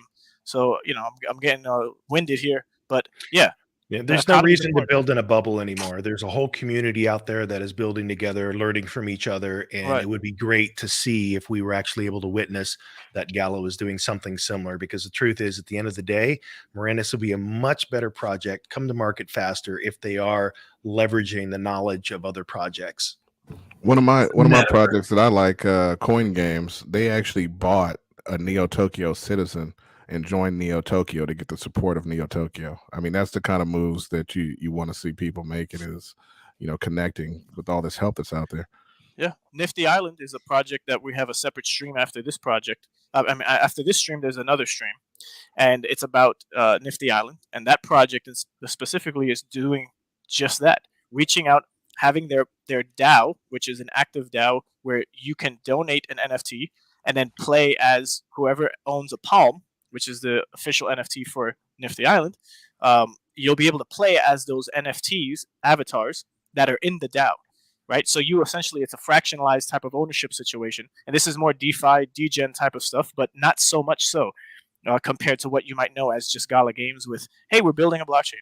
Hey, yeah, it's smart NFTs, where it's just like, this is just code.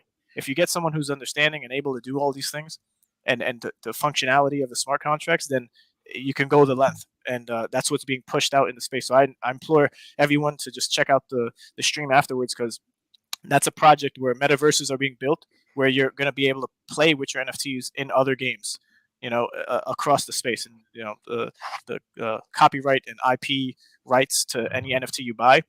It's coming to be a thing where, with my Axie you see here on the screen, I don't own this. I can't brand it in any way to make money off of it, and that's where everything is changing, right? So any NFT you're buying now is CCO, CC0 with a commercial rights to what you own because you purchased it. Projects are not doing that. So, that's just something to keep in mind for the next stream that we'll have after this. But sorry to derail the convo.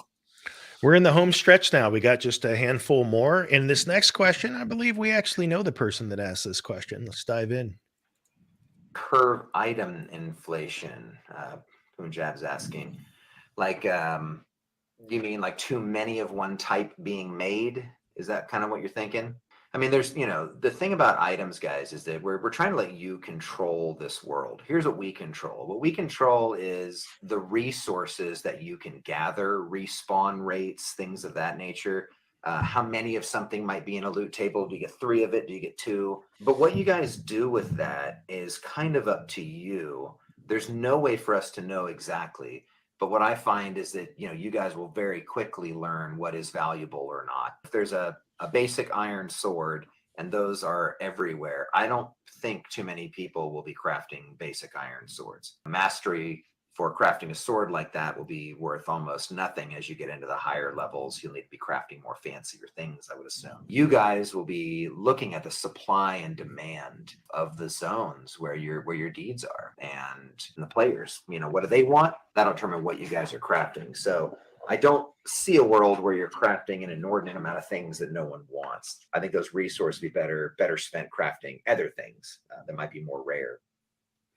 I think it depends on how accessible iron is. We just got to be talking about mines. If the only thing you can get to make an affordable weapon is iron from an iron mine, then that that's probably, there will be demand for it. What was the nature of your question? Since that was your question, Punjab, what were you asking? So I missed asking part of the question, but the item inflation comes from, if a sword is an NFT and you can't destroy NFTs, right?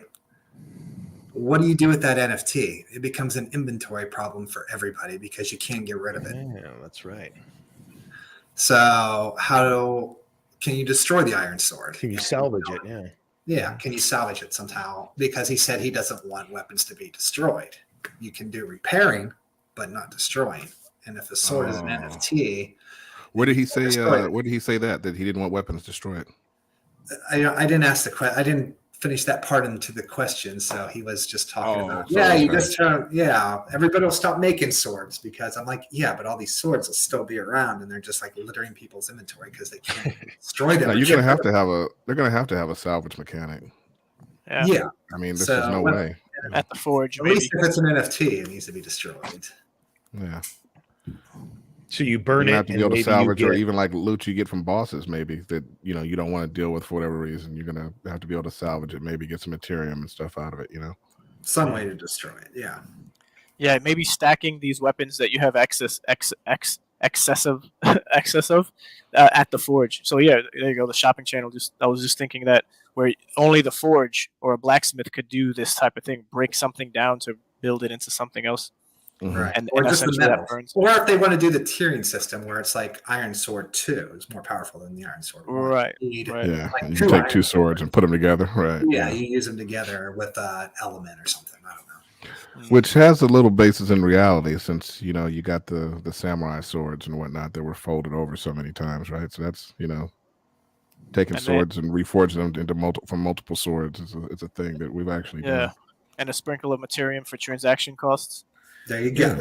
Yeah, a little sprinkle of material. Just to make it happen. All right. That's a question I have. Is Materium going to be that trend? So, like, again, DeFi Kingdoms, they have Jewel and the Avalanche subnet part of the game for Crystal Veil. You're using the power token, which in this case would be Materium, as what you sign transactions for to do all of these things that we're talking about on the blockchain. So whatever is on the blockchain, for Mirandus, sorry. Yes. Then are we using Materium to? I would think we would be using Gala. Right. Yeah, so I would think we'd be using Gala for it. Well, I hope I find out. I would like to know exactly. Because so that's another thing that's been happening in the not really in the background. I think we've talked about it a couple times, but they just did that play test for the Project Geary, testing that game out. Was it called Town Crush or something like that? And basically playing a game on the blockchain so they could see the transactions and see if the Geary chain was working, which is the Gala chain, basically. It's a temporary name for it. So, yeah, I mean, Mirandus would be sitting on that. Right. Yeah, we have a commenter here just on the last point. Like, yeah, your enchanter could do that. OBX, shout out. In World of Warcraft, getting elements, and yeah, could also take so many swords and multiples of the items to make a single item.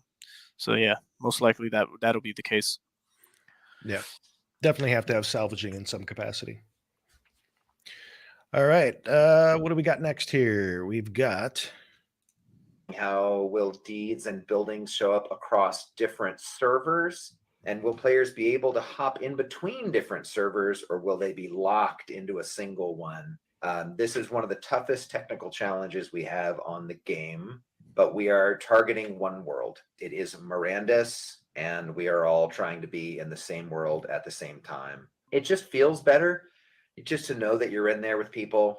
I've always hated when I'm joining an MMO, trying to pick a server and like trying to remember where my friends are at and which server it is. And it's nice just to jump into a world and know that you are there. That is the world, and that is the one that all of your friends are in too. I think that has to be the case. Otherwise, like, where you going to have one Citadel per server kind of thing and 5 servers. So yeah, definitely got to be single.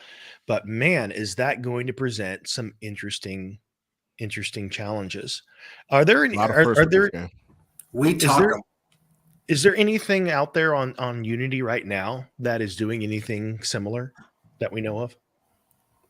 None that I know of. I could say for Mirandus discussion, there's been a lot of talk about instancing, where the fact that like he mentioned that each citadel would be on its own territorial island, kind of like continent thing, and they'll be interconnected between like bridges or by boat. So I could see where that would be. Each one of those islands are instances. I can see like zones, like a combination of zones are instances. Going into the citadel as an instance. I don't know if going into a deed would be an instance or buildings would be an instance, but I can see that being a thing. That way they can connect a one world. Because even like he mentioned many times, World of Warcraft is like 3,000 people per server.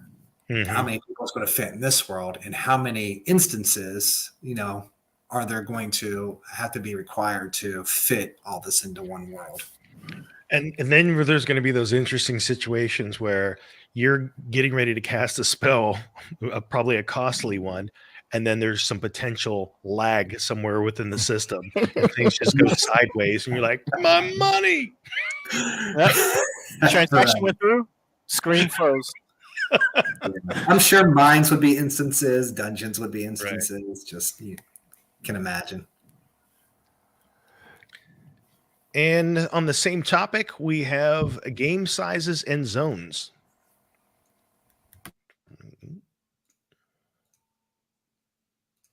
Will the world be? This came up a lot. We are targeting zones.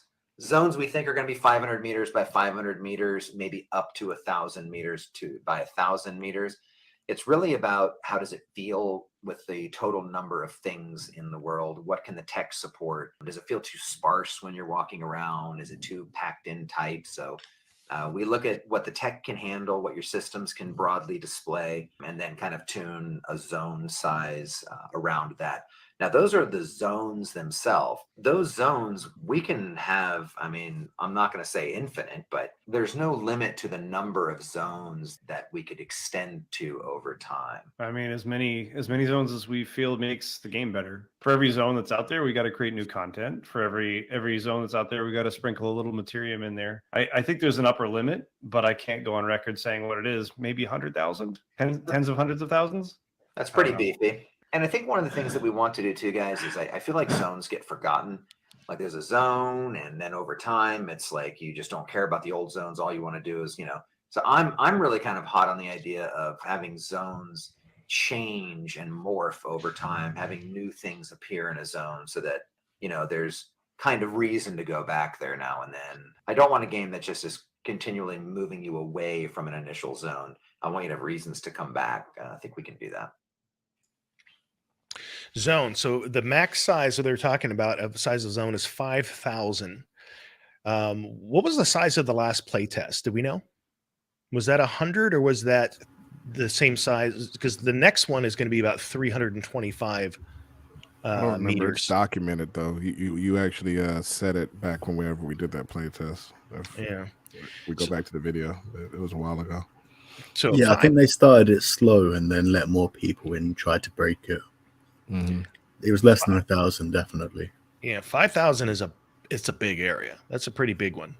And then if they're saying that at capacity they could have, what are they saying, 10,000, and he said tens of thousands. I don't even think it would go there, but 10,000 zones itself at a zone size of 5,000 meters. That's a big world. Yeah, you see Mike Hod just like shaking his head no to Jason when he says 100,000. Because he's just like, that's a freaking headache, and I don't think everyone else on the stream understands what I'm going to have to do to make that happen if he's the lone wolf on that end of the development. So it was pretty funny watching those dynamics of McCarthy coming up with all these grand ideas, and you can see the guy's face that has to implement. Cringing his teeth at the workload. 10 miles is 16,000 meters, so that's like 16 zones. Think of 100. What are hundreds of thousands? Is that what he said? Zones or 100,000 zones? 10,000. Yeah. Was it 10,000 or was it 100? Yeah, he said 10,000. Then he said tens of thousands. I think it was. You're gonna need a lot of zones if you think about player base, right? Like if you have, World of Warcraft had all those different had so many different zones because of the need for that many players. And if you think about it, if you're trying to have everybody in one zone in Mirandus, you're going to have a whole lot of space for people to spread out. That's gonna be instancing insane. too. Yeah. I mean, even prior to all the expansions, it could probably take you a day to get it all the way across World of Warcraft's land. I mean, even if you're traveling, if you didn't have like a, depending on, of course, your mount, of course, but it was some travel distance. So it was. I remember spending hours traveling. Yeah. Yeah. Oh, yeah. Getting that horse was a big Especially deal. old school, before all the flying and stuff. So yeah, man, getting that horse was a big deal. Thanks, OBX. Yeah, we're at the 3-hour mark. We got just 2 more here.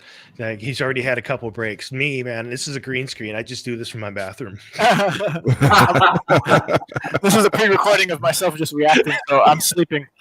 I'm not even here. All right. When next playtest? This is a good question. I was looking up the date myself because he doesn't mention the date. He was just saying the next Galaverse. Which is in June in end of Q2, Copenhagen. right? Yeah, in Copenhagen, Denmark. So that's when it is, but there's a bit of information shared about it here. So let's take a peek at that.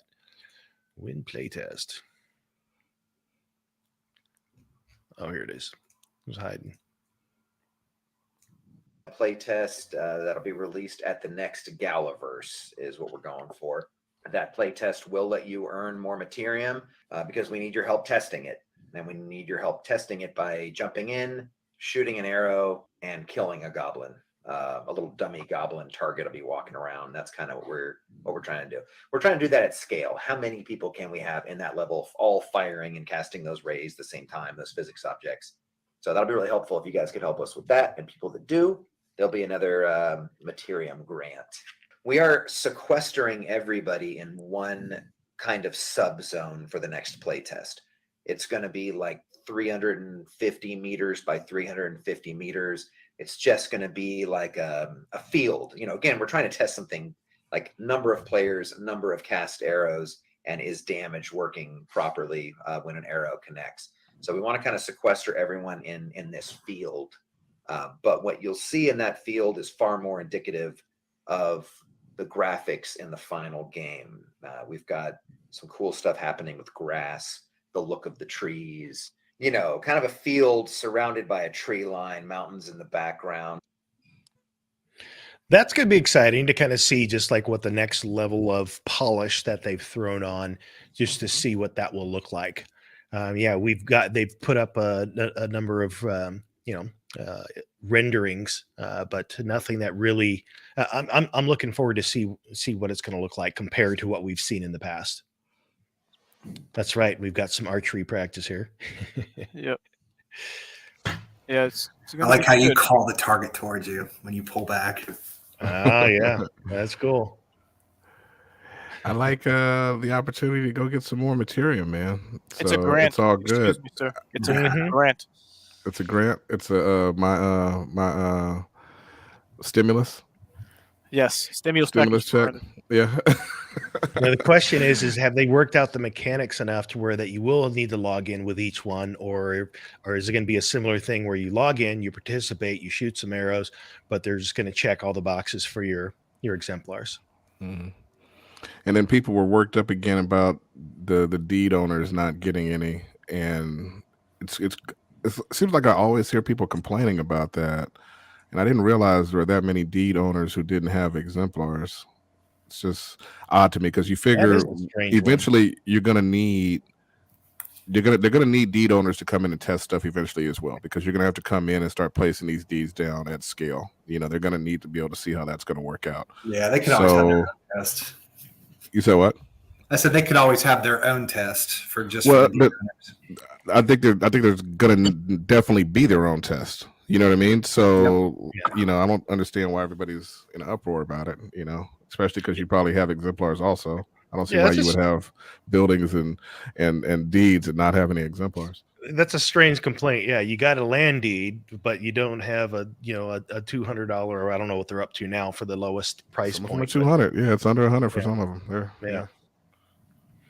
And that brings us to our very last one, which is also the question that you brought up earlier.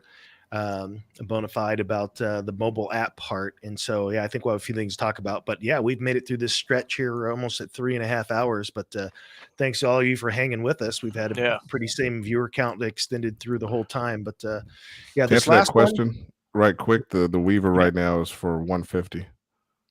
There you go. There you go. But go ahead. Sorry. All right. The last one here is, will there be a mobile app? We know the mobile answer. game Let's see what they say. before release is one of the questions. So that's one of the things that we have talked about. We don't have any like locked plans there, guys, but there's several nice things that a mobile game before release can do for you. You know, we could demonstrate and have, we could have consumptive use of Materium potentially. We could have a spreadsheet style game that lets us tune and test the economy prior to it being in a massive 3D world. We've talked about, I really love the idea of having an NPC in your shops. So let's say you're not there. It's nice to see someone behind the counter. And what if you could control that NPC via a mobile app and, play with stuff in your store, like maybe craft a few more things, maybe change some things that are like, the wares that you have for sale. We really like the idea of it, but, we're so focused right now on building the core of the game that I wouldn't want to confuse our roadmap right now with it. But maybe towards the end of the year, we'll have better plans, better thoughts about it. They have a roadmap. They have a roadmap. They have one. We just can't see it. They have a white paper too. We're just not allowed to see that either. They got all kinds. They have a roadmap. They have all the things, right? They just won't let us see. What the hell?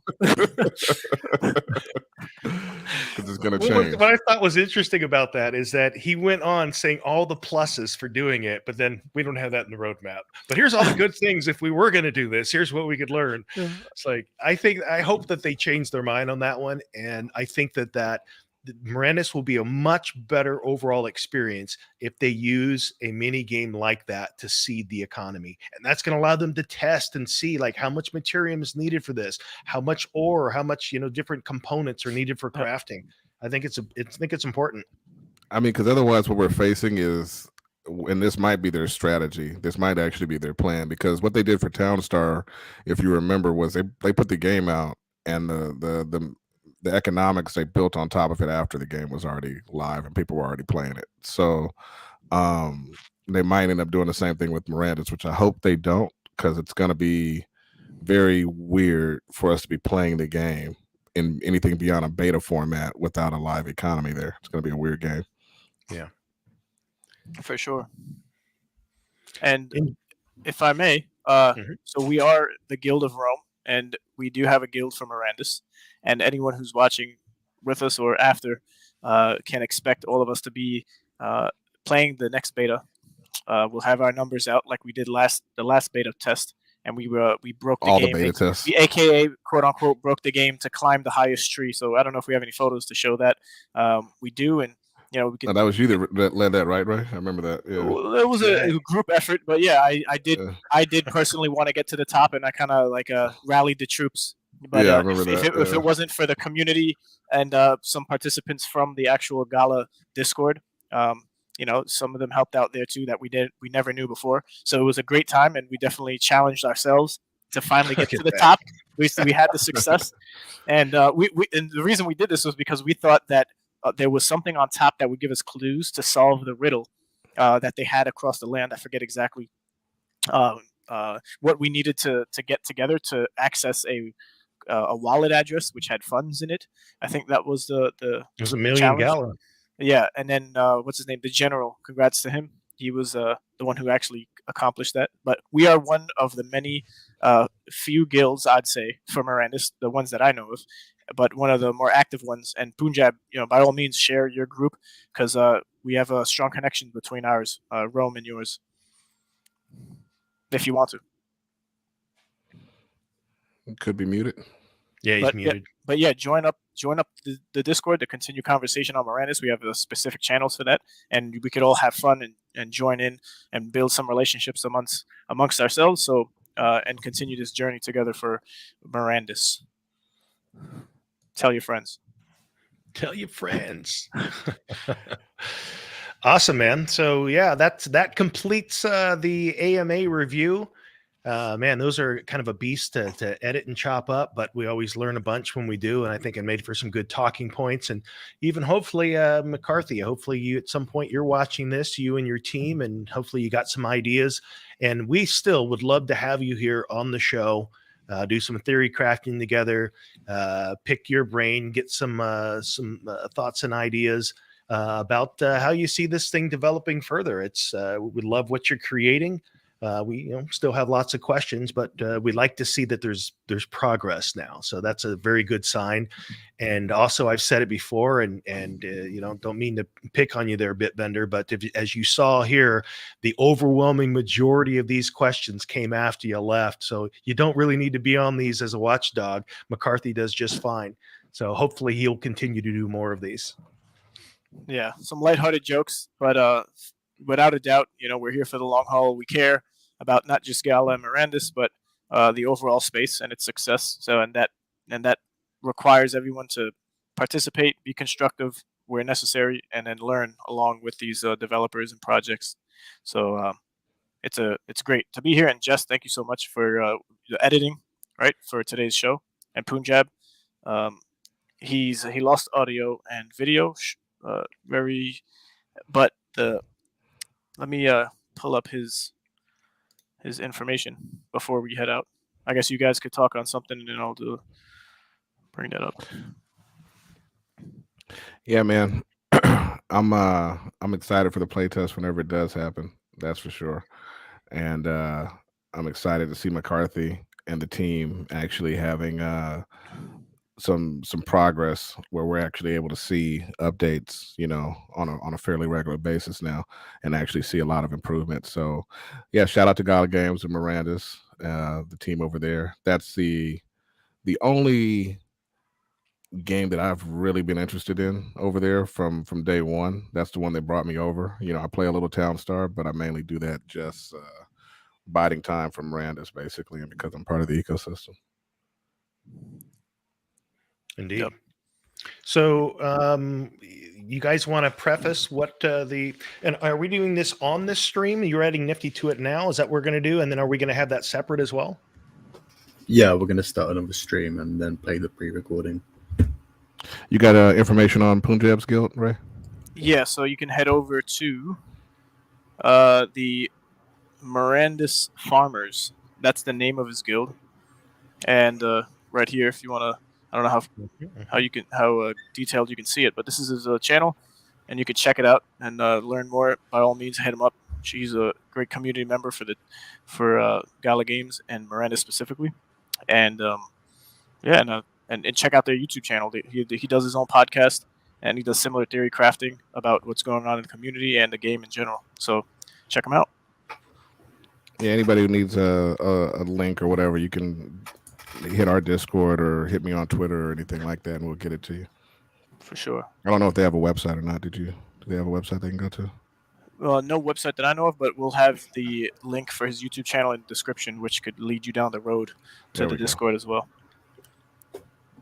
So. All right.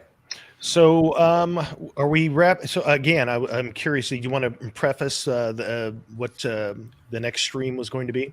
Sure.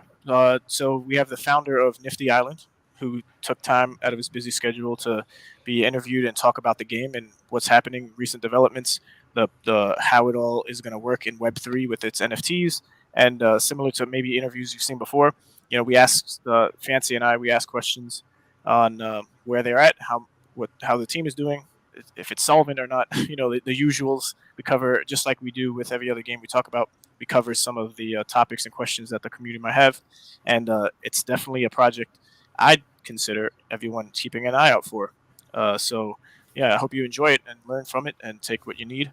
But other than that, make sure you like and subscribe, and it always helps, and would definitely help if you guys shared this podcast with anyone from Mirandus and the team, because you never know, we might have McCarthy on here one day. That would be a blessing. And but yeah, like, subscribe, check us out on our socials. Links would be in the description. And I think we're gonna wrap it up now. All right, we're gonna wrap this up, and we're gonna close this one out and start a new stream. Is that what's happening? Yep. Rock and roll. So thanks, guys, for joining us on this one. And of course, we're here every week, same time. This is episode number 38. Tack onto that what we did as the Mirandus Gentry before that, and we're almost at a year solid straight of doing episodes. So we've been at this a minute. We appreciate you guys for joining us. We'll see you again next week, but also stay tuned for those of you interested in checking out Nifty. That stream will start shortly. Cheers. Are you ready for the next evolution in gaming? Blockchain games are here. Why just play when you can play to earn? Enter the Star Atlas Metaverse with Rome.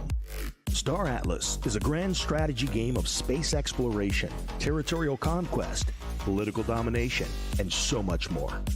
Rome is a premier guild of the Oni faction within Star Atlas.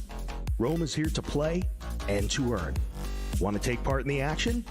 Rome is accepting new citizens. Join the Rome Guild on Discord to learn more at gorome.io.